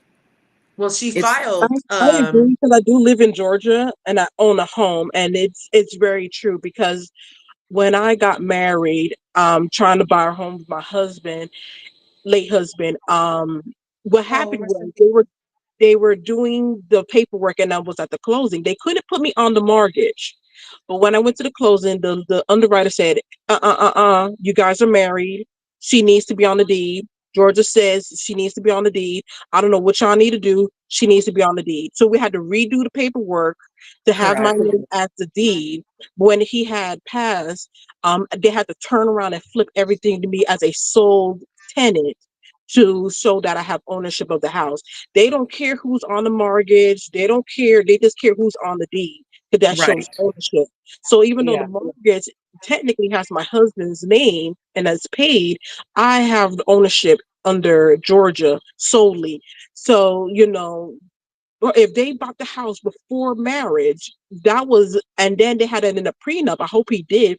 Said this is still my marital property, and I want it to be separate. The only thing Portia could maybe do is get the equity of the house minus what it was worth when they paid for it, and maybe get 50%. It's some little weird thing she could, and I don't Yeah. think it's that much because they were only married for about 2.5 years. Exactly. And Hmm. Allie, that's still going to be easier said than done. Hmm. Because as you know, the house is still the house is the collateral for the mortgage. So they're going to have to work together. Whoever has the mortgage, they're going to want to know who has the property because from the mortgage standpoint, that house is the collateral. They're not going to take risk with Portia or with anyone else. It's just too much of a headache. And on top of that, nobody who's putting out a mortgage, unless you're buying it free and clear, but if you have a mortgage, I mean, the house is always the collateral. They're not Yeah. going to take up that risk. And so Portia enjoy the property, but there's a lot of headway. There's a lot of headway. And this home was purchased before the marriage. It's not marital property. Just if there's no ifs, ands, or whats about it. It's just not her. It's not her marital property. She's basically a tenant right now, which is cool. You married him. No, no, no shade. But her rights are heavily limited in her attempting to take ownership of this property. If Right. whenever like if Simon is servicing the debt, if there is a mortgage, the mortgage company is not speaking to Portia. They're looking for Yeah. Simon. Yes. So Portia Exactly. is, yeah, Portia's Correct. not responsible for the payment of the house. But if there is no payment towards the house, they will Hmm. evict Portia for non-payment because Hmm. Exactly. the servicer is going to take the property back. They're going to just take, oh, and Exactly. then they'll just formally evict her. Like we know with any foreclosure. Foreclosure, they'll just go ahead and try to evict you. But eviction is a court process. So Right. there's a lot that's entailed here. But Portia right now is a tenant, and in Georgia it's very pro tenant in a lot of respects. So Portia, have your say, enjoy the property. But if Simon has already been able to successfully keep Portia from filming the house, Yes. so we already know there's court document Right now, when it goes back and forth to this property, they're going to go right back to the current court standing. The judge will. Okay, so what's been going on right now? So, oh, ownership, the property, tenant. So there's some tenant issues because it's right now like a tenant issue. The judge will Hmm. go right back to what's been outstanding, what's been going on right now in the courts. So Portia, and one thing Portia has mentioned, court cases do get expensive. Right. So Portia's always going to keep fighting in court, and Portia cannot do this by herself. She's getting an attorney. So this stuff gets expensive. So if she wants to fight Simon for the property, she can do that. But it's that's going to be it's a huge bill right now for her. And you know Yeah. Portia's not going to any court by herself. Imagine Portia with that voice trying to speak to a judge in, oh, in Sandy Springs. Oh my gosh.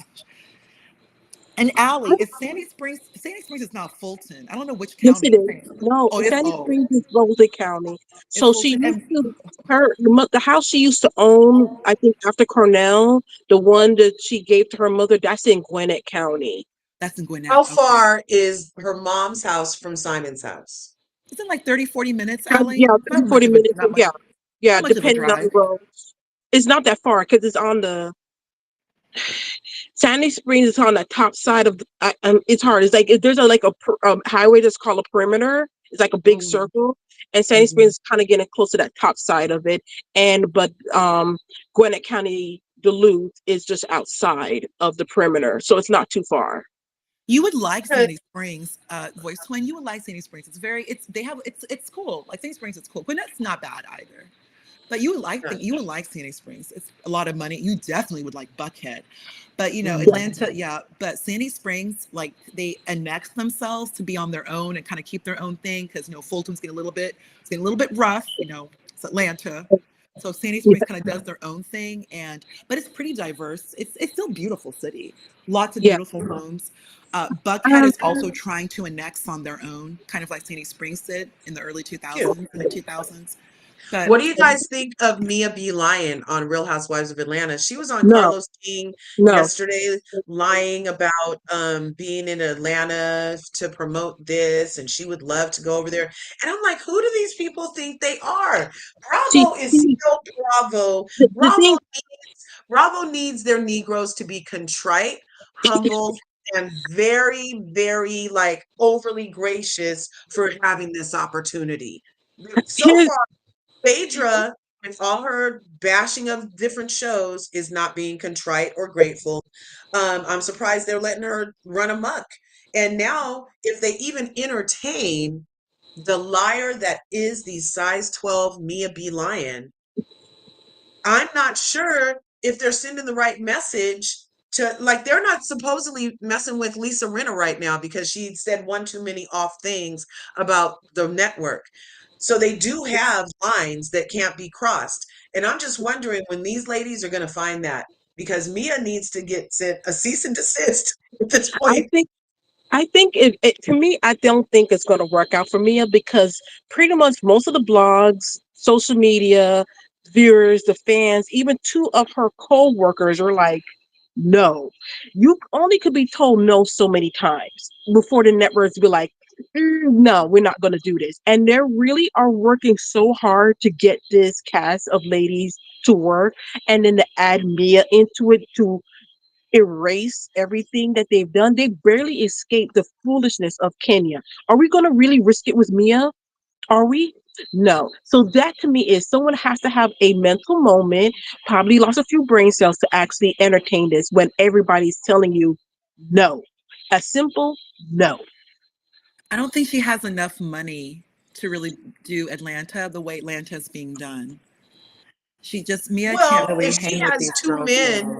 if she has two men funding her, so if G still has access to any of the money, and Ink, I'm not sure how Ink got to be a millionaire status from being a DJ.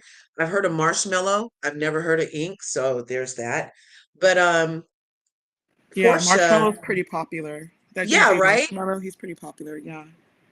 But I've never heard of this Ink dude for him to be like, oh, an international. I'm like, who is he? I don't know. We all know Marshmallow's had a few hits. Marshmallow's, like these young kids, these young white kids, they like Marshmallow a lot. Like Yeah, yeah. Skrillex, those DJs, like they like him. Like he's at that Mhm. level. But I don't know Right. about. Inc., whatever, whomever that is. But like, you can't really. Atlanta still has like a look and a feel, and Hmm. they still want to keep that veneer of black excellence. And one thing, I mean, Phaedra was able to move on to another show with the educated black women because, I mean, Phaedra is still a JD. She's still an attorney. Yeah, She's that's barred. true. The rest, these are all, at the end of the day, these are doctors. When she was on Married to Medicine, she's still a doctor, a Juris Doctor. You are a doctor. You're a Juris Right. Doctorate, but you're a doctor. You're a hard professional terminal degree, like Ebony. Ebony K. Williams has a Oh my hard God, she terminal had her JD. baby, She had and her we haven't baby. even seen her baby yet. No, hopefully she'll probably put her baby on. And Ebony K. Williams also has her own podcast, which is more, legal leaning. So, I mean, they could bring Ebony K. Williams if they wanted to, but let's also remember they did put Ebony K. Williams on New York, and they love New York. New York is very special to Bravo. Yeah. So they if they will bring in, they want black women who do bring in that education, because we all hear, black women are the most educated. So they do want, Hmm. they want to bring that brains and beauty, which they have done. We've seen that. So I don't think they want so much just like the entertainment girls, the IG girls, the social media girls. Kenya was cool, but Phaedra is still Phaedra.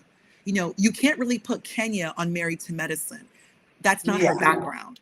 We can do that with Phaedra, even though Phaedra is not an MD. Phaedra is still a JD, period, point blank. So we can kind of scoot her in there because she's still an educated black woman. You can't really do that. You can't do that with Kenya, and you cannot do that with Mia. I mean, Mia is what she is. That's how she chose to live her life. It didn't really work out with Potomac because even and Giselle and Homegirl, who's in prison right now, they're both beauty queens. Kenya's a beauty Karen. queen. Karen's still a beauty queen. Like, they're still, that's not Mia's a woman of the night. That's how she rolls. I mean, I don't think they want that image of women kind of, be like carousing with men. I don't think they really like that very much. I mean, you can kind of get away with that with Brit and kind of with Atlanta. I mean, we've heard the stories with regarding Nene, but Nene married Greg, and her story is that Greg saved her. Greg did this, but Nene was at the end of the day married, a married woman. That's the show. It worked out, and she was always married. Even that small, brief period where she was not with Greg, we kind of know what they were doing. That's cool. We know what they were doing. But Nene is a widow. At the end of the day, she was a married woman for decades, has children. She's cool. You can't really say that with the other women. Mia she's not going to fit in appropriately. And the way she behaves and moves doesn't really give that Southern belle. She doesn't really know how to behave like Southern gentility. People still want to see that because it's still the South, it's still Georgia. Mia just doesn't fit in appropriately. She never She really fit doesn't. in. She doesn't fit in with Potomac either. She never really She fit in with doesn't fit in Potomac. anywhere, and she's given us a damn She gives bad Dorito girl stuff. accent. Where's her accent from, you guys? Because it doesn't match Atlanta, it doesn't match DC. Where was she? Where did she originate? That's a Who great knows? Mia question. be lying. Exactly.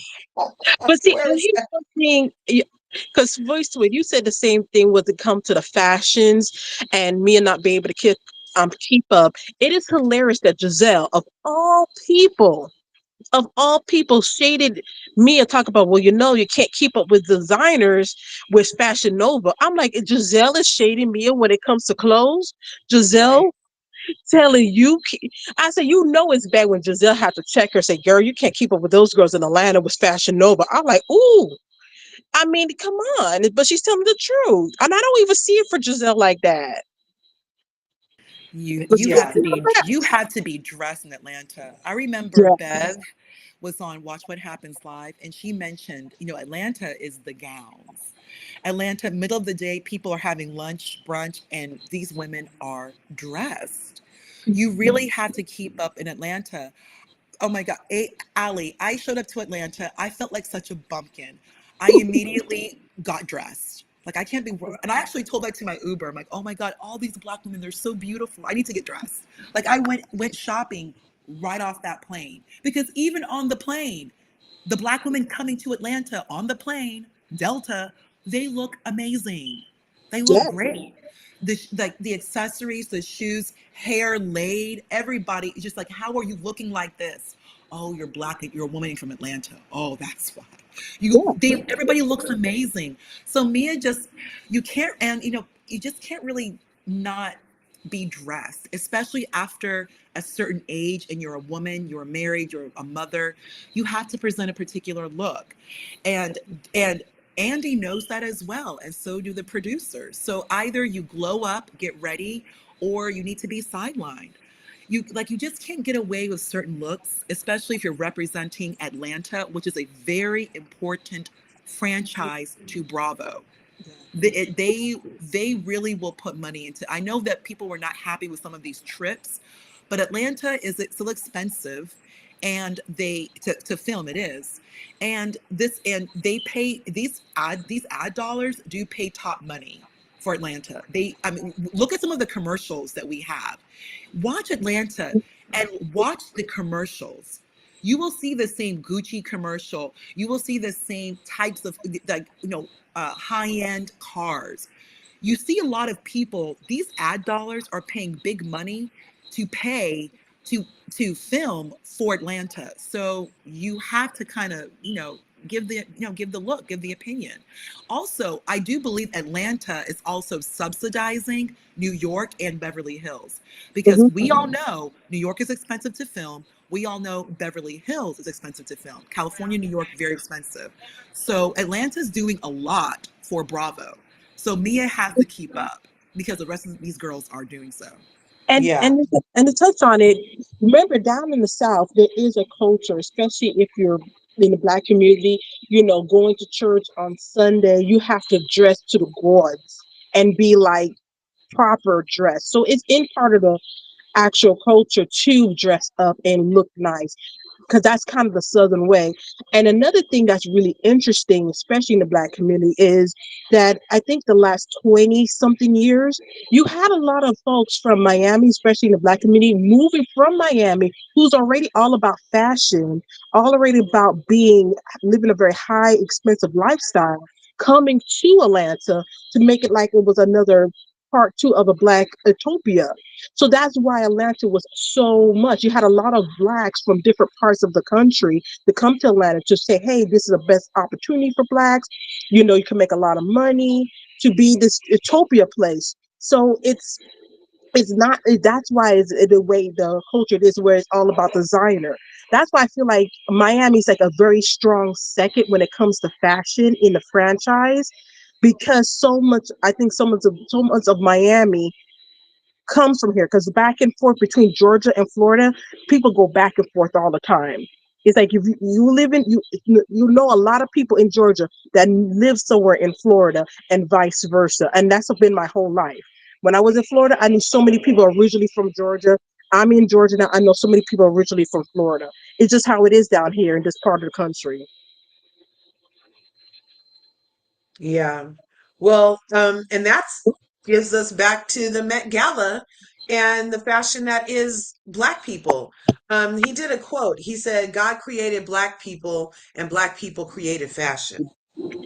I was like, that is really real. And part of the dapperism that we saw um, highlighted at the Met Gala is a nod to Black culture and how we dress so sharp, so fine, so clean. And I feel like what I hear you ladies saying is that it's continued. The dapperism is continued in a way in Atlanta for Black culture, where there is an aesthetic and it's sharp and it's clean, and that we have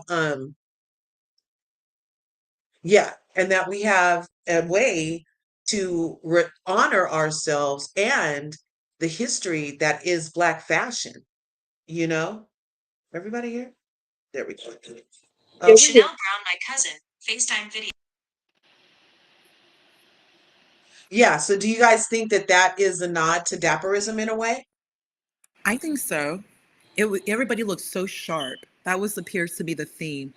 Like that, what was it, Black Dannyism? I forgot what they said. Black. There's a word, Black Danis. There's like a particular look of style. It kind of gave early 20th century. Very, very sharp, very beautiful. At the Met Gala, Yeah, the Met Gala. I'm sorry.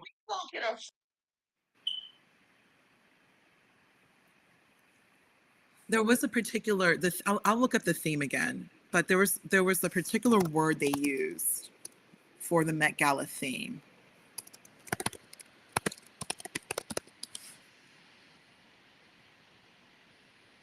Yeah, superfine tailoring, black style.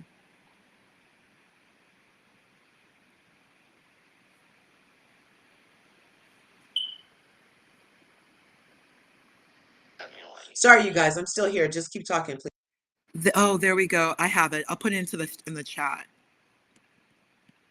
Yeah, it was. Yeah, the style was specifically like black.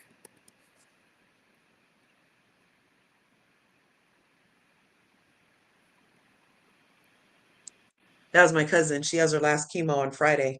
So I had to take her call. She calls me when she can, but she's had chemo every Friday since January, you guys. Oh, I'm sorry to hear that. Yeah, she's only like 42. She just had her fifth baby, and it's like, yeah, they were gonna do a shamia on her where they wanted to induce labor, or even they asked her, they were like, well, are you sure you even want to have this? Like the doctors were trying to have her get abortion because they wanted to start her treatment. Like, I think she found out she had the C around 5 months pregnant, and they were wanted to start treatment so bad that they were like, maybe you shouldn't have this baby. And then they decided to remove one breast. Oh my. And then I kind of talked her into at least holding off on treatment until after you actually have the baby, since your whole thing is having a healthy baby, right?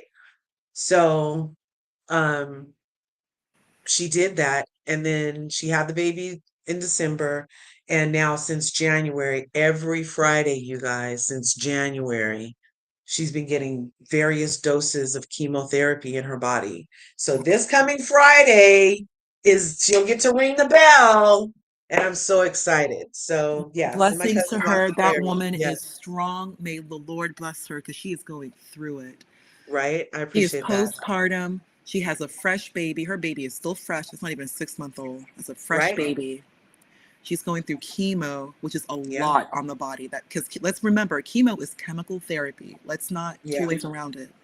They kind of just, oh, chemo. No, chemo is chemical therapy. It is very understandable why her doctors said what they said in regards to her possibly going through termination, because that is yeah. a lot and it's understandable. Hmm. But blessings to her, the Lord is good because she is going through it, and there's Yeah. a good chance she may not even be breastfeeding because of all Well, the. she got to breastfeed with the one breast. Oh, here we go. And I got even though one she's good still breast for you, going, baby. I right. got one. And because they actually had offered to take both. And she's like, what I'm gonna feed my baby with? She only had it in one. But they were being aggressive with her, and they were like, well, if we take both, then there's a chance it won't get there too. And so she was like, what I'm gonna feed my baby with? They were really giving her a number, and they just kept on hounding her and hounding her. And I felt like it was very like it was just so pushy on their part. I felt like they were trying to help her, but actually harming her with the amount of pushing they were doing. They wouldn't give her any time to think or pray on it or nothing. You know It was just, why? You know why, voice twin? Because to them, she is their patient. The baby is not their patient. Yeah, ah, doctors, when you're pregnant, the doctors see two people. There's you and the baby. So since her baby is not their patient, they're yeah. only focused on her. There Oh, it's almost like they see the baby. I know this sounds like strong words, but they see the baby almost like the fetus like a parasite. Because the yeah. fetus will take for itself first. So they don't want the fetus to take away from their patient. And the patient is your cousin. So Wow. they're like, I hadn't thought of it that way. yeah, like this is not, we have nothing to do with this fetus. Like I know it sounds rough, but these doctors will literally view you like science. And Mm-hmm. and Mm-hmm. their obligation is either one or the other or both. Cancer, they're only seeing your cousin. They're not Right. seeing the baby as their patient. Like, because I'm an oncologist, I'm not a pediatrician, I'm not OBGYN, I'm oncologist. I Hmm. have a Hmm. patient, you are my patient who has cancer. That's my focus. That's This how they fetus, treated it too. this fetus, I don't know what this fetus is. This fetus is like I'm telling you, that's like this fetus is like a borderline parasite. It's like another problem that needs to be solved Yeah. because Yeah. the That's fetus is a exactly. problem because the fetus is getting involved with the cancer treatment, and my focus as an oncologist is cancer treatment for my patient. Fetus ain't my patient. I know it sounds hard, but they really do think like that. They do. And then Wow. they don't want to deal with the effects of the chemical therapy on the fetus and then removing the fetus. Hmm. Oh, I know it sounds rough and tough, but yeah, they're like that. They are. So Well, I'm just, they don't see the fetus as like a patient. It's more and like it's a so problem ironic that needs to be though that solved. the way that you're mentioning it, it sounds totally ironic to all these laws they're passing though, right? Like they want us to have babies even if it's against our health. So in that case, if you're in one of those states where Roe v. Wade is no longer, then it's all the fetus. But if you're in one of the other states where a woman still has three rights, then it's the patient, not the fetus. You see what I'm saying? I see what you're saying. I see what you're That's saying. Yeah, that is the legally, like these lawmakers, they're exactly what you just said, voice twin. Exactly. Like mhm, one state will have one view or one perspective, another state will have another perspective. Like California, New York, they're going to have more like like the mhm, fetus. But mhm. in the South, it's the baby, it's your baby. So yeah, you are 100% correct. How these Yeah. lawmakers view, but one thing is these lawmakers, they're not scientists. A doctor is a scientist. Married to medicine, these women are scientists. Like if you're an Yeah. OBGYN, you are a scientist. You understand dissection, you understand like chemical therapy, you're understanding how medication affects the body. Like you study like as an actual scientist. Like these women, OBGYN, they took organic chemistry in college before they sat for the MCAT, which is an incredibly hard test. So these are actual scientists, and they will make an executive decision as to who is their patient and who is not. They really will do that depending on what type of doctor you go to. I'm pretty sure that your cousin's, like her OBGYN, she's viewing your cousin as patient one, patient two, the fetus, the baby, patient two. But oncologists, oh Lord, they're some of the most difficult and rough because they are doing some. I mean, they are like lasering your body. They are like serious like chemical therapy, and they a lot of these cancer doctors, they really don't see, they see pregnancy like as like a problem, something that's going to interrupt their treatment for their patient. So yeah, just to kind of put that out there. Yeah. And I'm glad we're having this little talk too because I didn't know that that's how they saw it until this experience with my cousin. And now you're saying the other part about how it's two different people, and that helps me understand because that's how I keep pissed at her doctor. I was like, how dare they? They're not even considering it.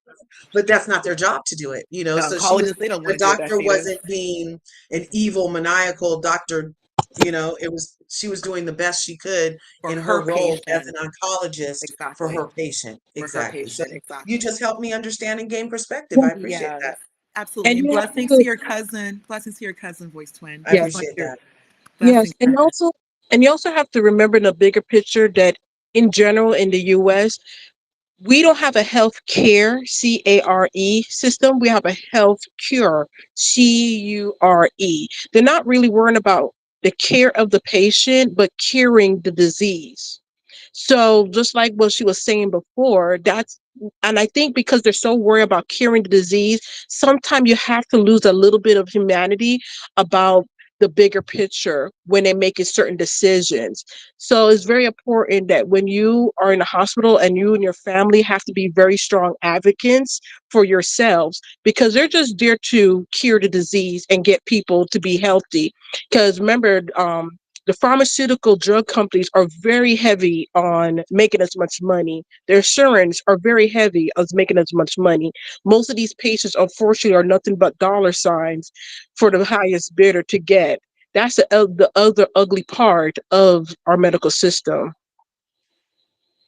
Oh, Yes. 100%. 100%. 100%. And also remember, these doctors, you remember, they don't handle medical claims. They just do their job. They don't, I'm like, they don't even know, hey, because they're getting paid anyway. A doctor is a provider. They're getting paid, and they're literally are just there to be a doctor. They're not even worried about how it's going to get paid, because they're always going to get their money, and that's not their job. I'm not here to see how you're going to do this or do that or pay for this treatment. I'm here to just do what I'm supposed to do as an oncologist. You've already been signed off for this treatment. We're going through it. Insurance can do what they do. Insurance does what they do. Big pharma does what they do. I'm here to be this oncologist and do what I do, dissect, study under this microscope, and look at you like this science experiment. Like, everybody plays their role. It's very specialized in medicine, voice twin. Very, very, very specialized. What a Yeah. doctor does, what big pharma does, what insurance company does, they are both very siloed, but they all have to work together. And just like Ali said, pharma and insurance, they're worried about money. Doctors, especially oncologists, they're looking to go ahead and get this cure, put you in remission. Oncologists, I'm trying to get you into remission and keep it pushing, get that 5 years, keep you in remission. That's all they care about. They don't care about this fetus. The fetus is in my way of remission, because I can't do chemical therapy when you're having this fetus in here. That's how they see it. And that's amazing that we have yeah, that's pretty freaking amazing. Let's see.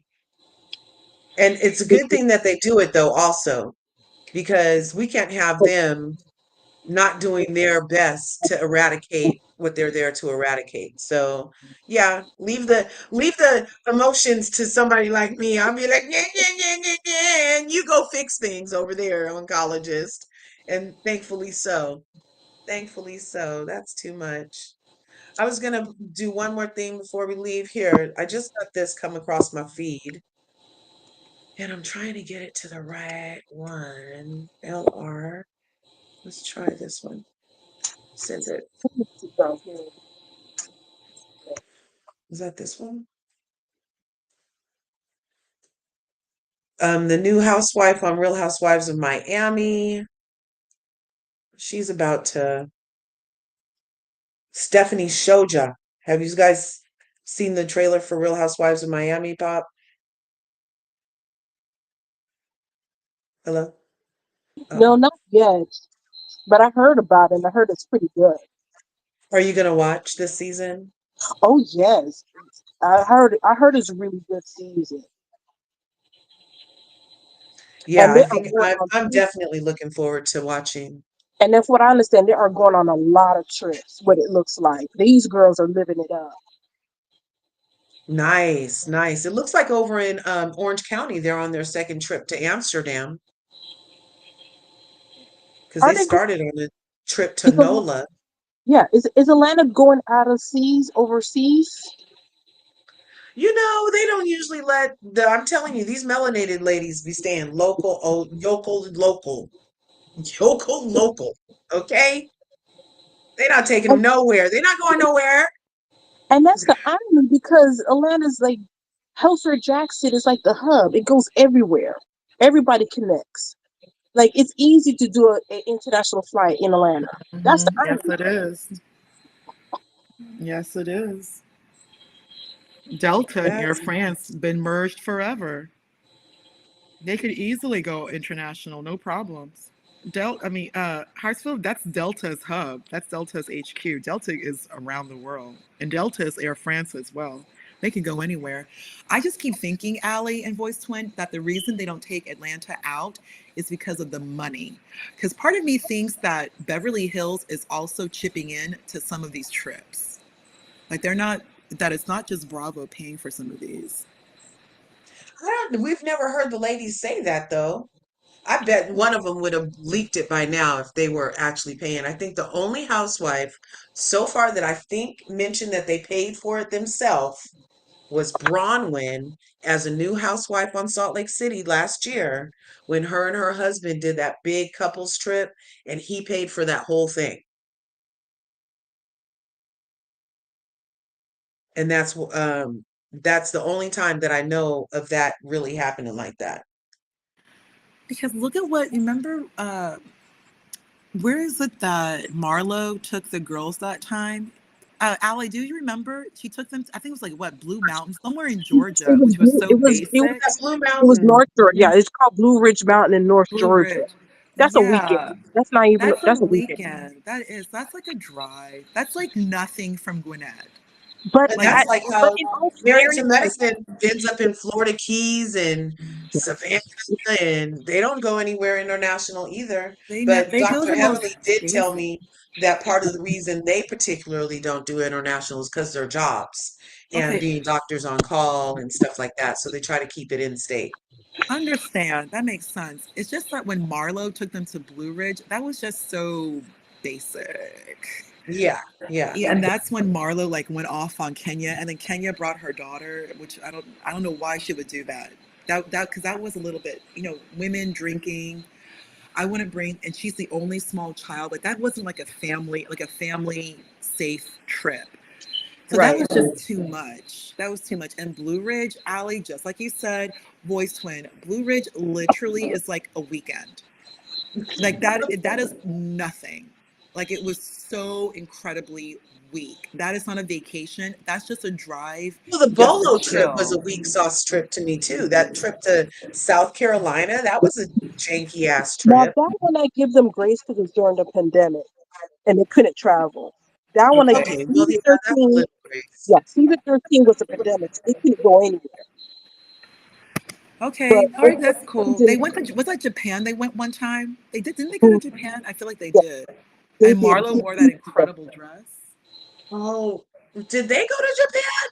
They went Yeah, they somewhere in did. Asia. It was really amazing. Our Atlanta did.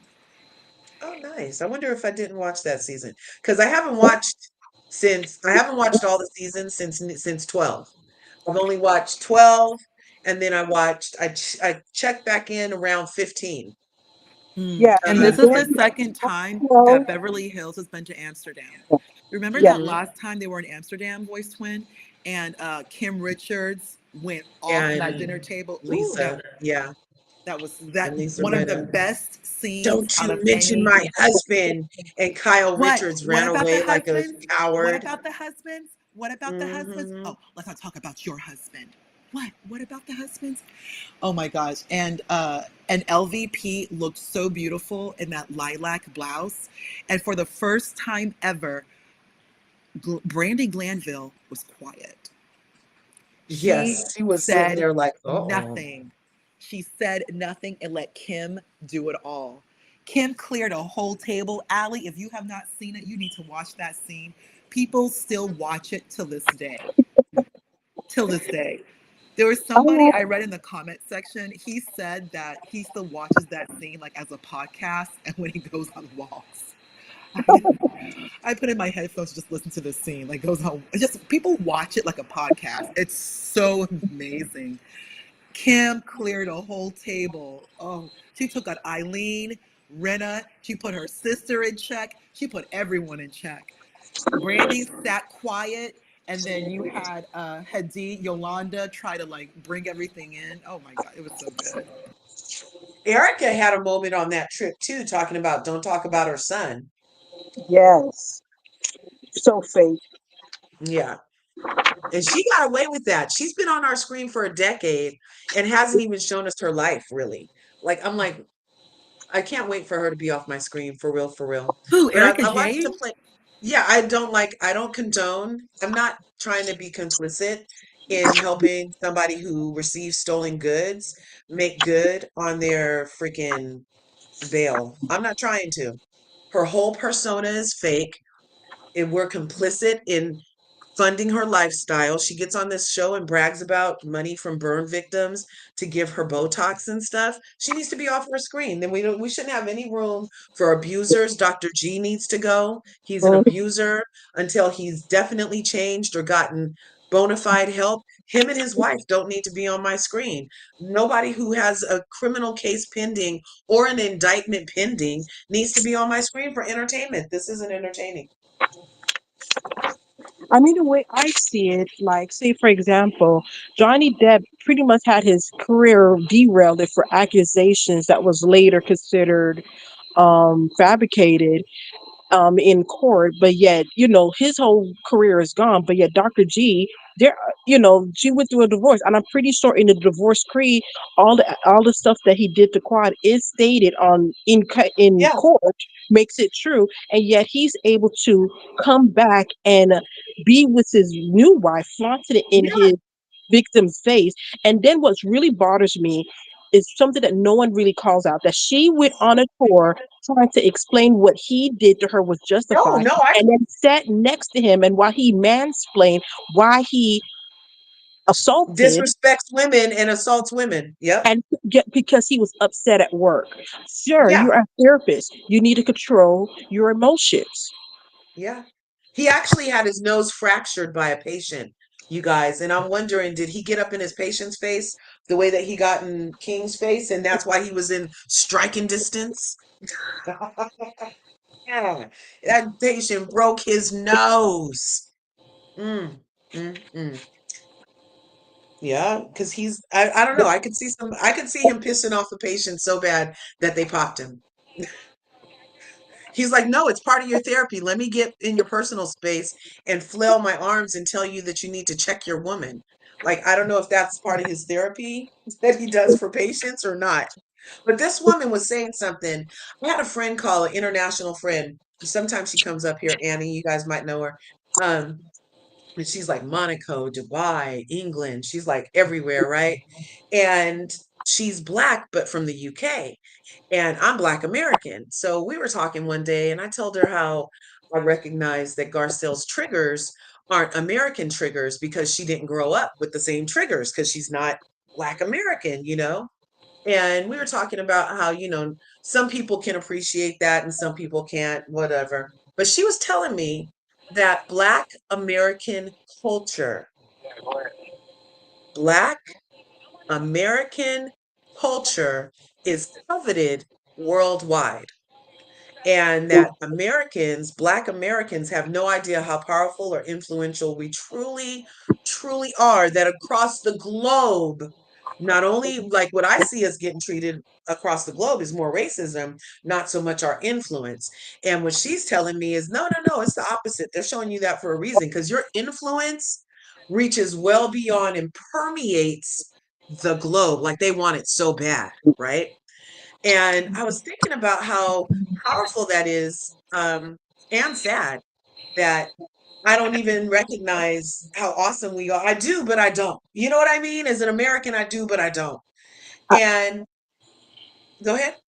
No, no, I could vouch for that because I'm Jamaican descent, and even I could say through the years, when you look at Jamaica, they do follow a lot of American culture, especially American Black culture. They do mimic, and they, even though Jamaica has their own reggae style, they do mimic a lot of American culture.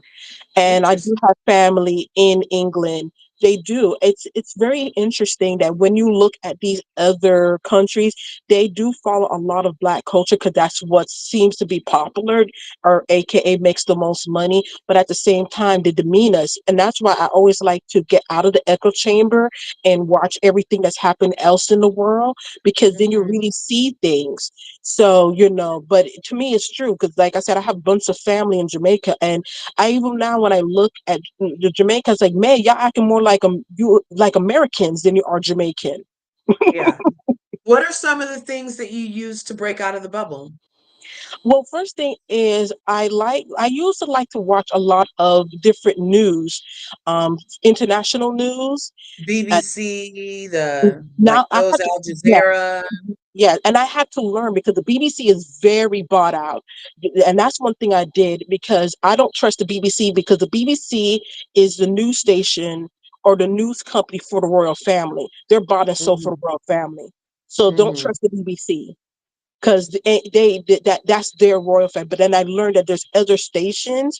I noticed too that Australia don't like they want to separate from the UK or at least the Commonwealth, and they're very Hmm. critical. So their news is really criticizing a lot. So you'll be Hmm. surprised how much American news is in Australia because they're Hmm. watching them more than us. I think they were following more our politics and our own politicians, and they were Yeah. giving all the tea. But then that's how you learn who to trust. I think at one time I was watching these content creators that were talking about China, so I learned what was going on in China behind the propaganda. You just had to Yeah. keep, and then I think the next one is Africa. A lot of those countries, it is so changing in that continent, Oh my and gosh, I think, yes. and the fact that they're getting so much well organized, but no one's giving them any credit. And so anything you hear from any of the African countries, it's really crucial. And it's like no one cares because I think in 2023 they were very upset because they felt very disrespected, Yeah. and because they would act like what we're not, this is not the 1970s or the 1950s. We are strong, we are stay ahead, we're getting more organized, so they're trying Yeah. to ignore it. I mean, I actually learned that in Haiti, which is going through a huge issue with the coups, Hmm. thanks to France and the United States, and that's for another day to talk about. And Yes. America had to ask Kenya to help out with going on Yeah, in so they could Haiti. do black on black crime. They having black people from Kenya go fight black Haitians. Yes, but it's so sad because the sad thing is that when you see the history what happened in Haiti, it's like there's nothing left because they Right. basically France and US had took everything out from that country. Literally, there's nothing left there when it Right. look at the economical state, and then so I was like, oh yeah, now you want them to do something, and then here's another thing. I know in Ghana they're moving up really a lot. Nigeria, of Mhm. course, it's just so much that's happening, and They're trying you can't. also to become a borderless country. Yeah, Like they're like because the borders that exist on Al Qaeda line were defined by white people. yes. And that was so they could do, was it the Belarus? The I don't. Bell I You know don't that remember. thing where they met and split up Africa? I always call it the Belarus, but I don't think it's called that. No. But they created those borders Yeah, so that they could then go and create unrest within those borders to gain control. And yes. the United States specifically is the only country that then goes and puts up military places all and scatters them all over throughout Africa and the rest of the globe, Yes. more so And you than anybody else. Yes, and then you keep it that because I know the latest I've heard is Kenya wants to buy oil in their local currency versus US dollars. So really Mhm. pay attention with the economic and who buying oil and what currency they want to buy oil. And when I heard Kenya felt very empowered to but use um their current their local currency, that lets me know, wait a minute, their GOP is getting so much more stronger.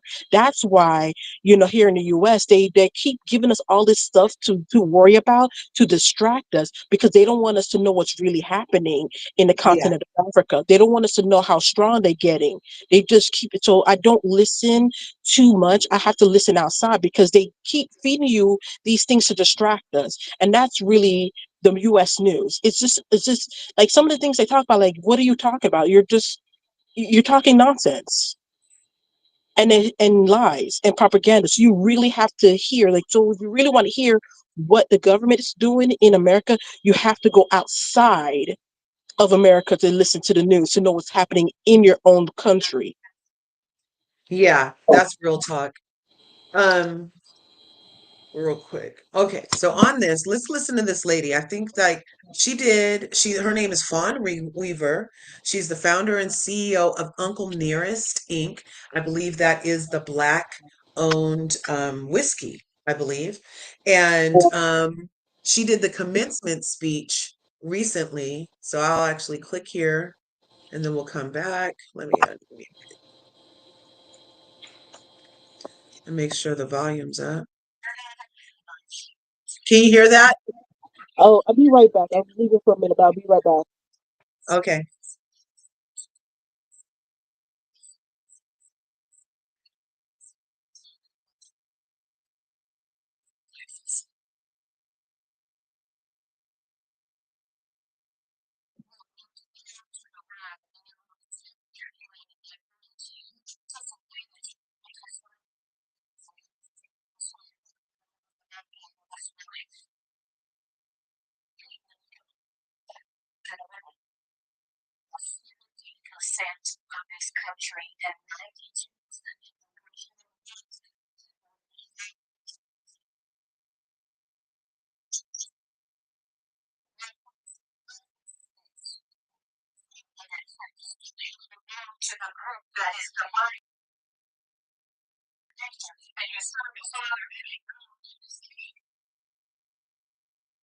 Is the audio okay on this for you guys? I don't know if it's coming in like it's in a tube or something. If it is, then I can play the audio on a different device. Let me know. Yeah, it feels kind of okay. So I'll let her play, but I'll play the audio here on my phone. No problem. Because look, we don't pivot. I mean, we don't panic, we pivot. I like saying that. I need to remember how to say it right, though. We don't panic, we pivot. By people telling you what you cannot do, what you cannot accomplish, what is impossible to do in this environment with this administration, in this country, in this moment of time. And I want you to remember my father picked cotton in Houston, Texas. You are going to go out into the world and they are going to tell you that you are the minority. You are disadvantaged because you are the minority. And I need you to understand point number one that the Lord gave me this morning. People of color and women are 70% of this country and 92% of the world. You are not the minority, you are the majority. Walk into every space with the confidence that you do not belong to the group that is the minor. You belong to the group that is the major, and you serve a Father and a God that is King. That brings me to point number two. You come from, my father would say, you come from good stock. Anybody in the South knows what that means. But let me give you my version of that. You come from the strongest of the strong. Let me break that down for you. 12 million Africans, at least, left the shores of that continent by force. At least 2 million died in the middle passages. At least 12 million left. Most people don't realize only 388,000 made it to America. That means those who made it onto these shores were the strongest of the strong, mentally, physically, spiritually, emotionally. They came on a ship side by side, blood, feces, disease. They were shackled, they were torn, and they arrived here fully intact. That means that that blood that runs through your body came from a people that refused to give up.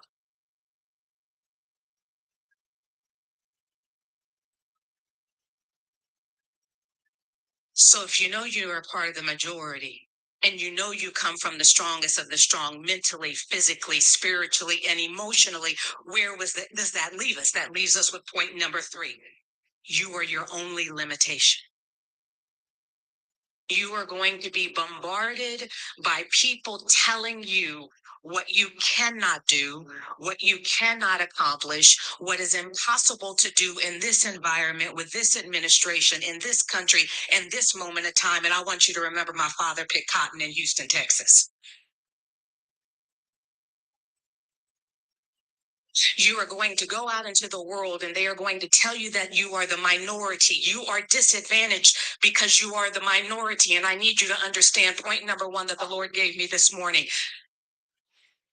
People of color and women are 70% of this country and 92% of the world. You are not the minority, you are the majority. Walk into every space with the confidence that you do not belong to the group that is the minor. You belong to the group that is the major, and you serve a Father and a God that is King. That brings me to point number two. You come from, my father would say, you come from good stock. Anybody in the South knows what that means, but let me give you my version of that. You come from the strongest of the strong. Let me break that down for you. 12 million Africans, at least. Okay, you guys, I wanted us to hear that. Now, like I said, that is Uncle Nearest, CEO and founder, who did the commencement speech. And I think it's beautiful. And I feel like that's an excellent reminder. We were Black women up here this morning talking about what we consider Black excellence, what the things that we like, the things that we vibe with. And the woman in this commencement speech is pointing out that we're not here by mistake, that we are in our Blackness, in our melanated greatness, we are enough. We are worthy. We are valuable. We are not imposters, you guys. We are not imposters. Now, I know you got people in the back, but as always, my damn thing is, let's see, is it frozen still? Let's see. Can I get this off of here? Nope, I'm still frozen. So, oh my God, this thing is frozen. You guys, thanks for coming through. I'm going to have to take a minute and get all of this stuff closed.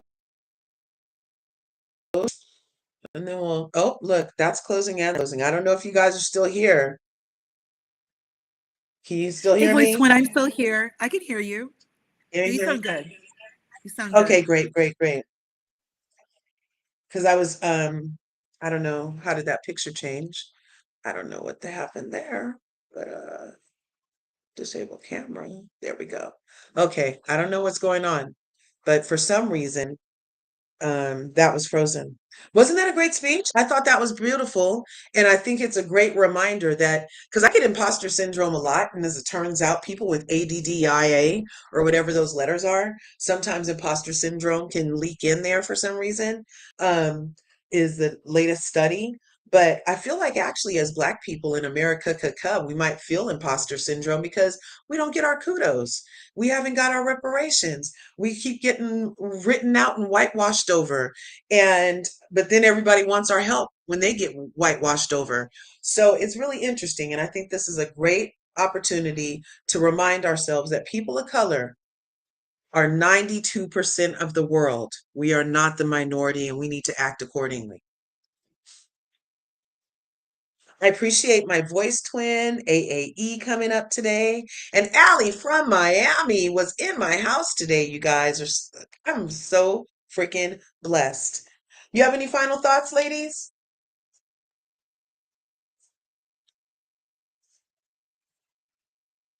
Well, okay then. I appreciate everybody for coming Oh no. through. So have a great morning. I know it's very early where you are. Have a great morning. I appreciate that, voice twin. And Allie from Miami. Thank you for coming. I know that it's like lunchtime around your guys' house, huh? Yeah, it is. It's approaching noon. Yeah. Well, I appreciate you. I'm so glad you got a chance to come up. I was just talking about you to somebody else. Somebody was like, "Yeah, your voice twin." I was like, "Oh, AAE." That's so Yes, funny. People know ma'am. it's like that. Okay, beautifuls. I appreciate you. Everybody smash the like button, smash the subscribe button. If you haven't already, ring my bell. Ring my bell so you can get notified. And I'll see you in the next video. Make it a great day. And remember what I always say, there's enough to go around.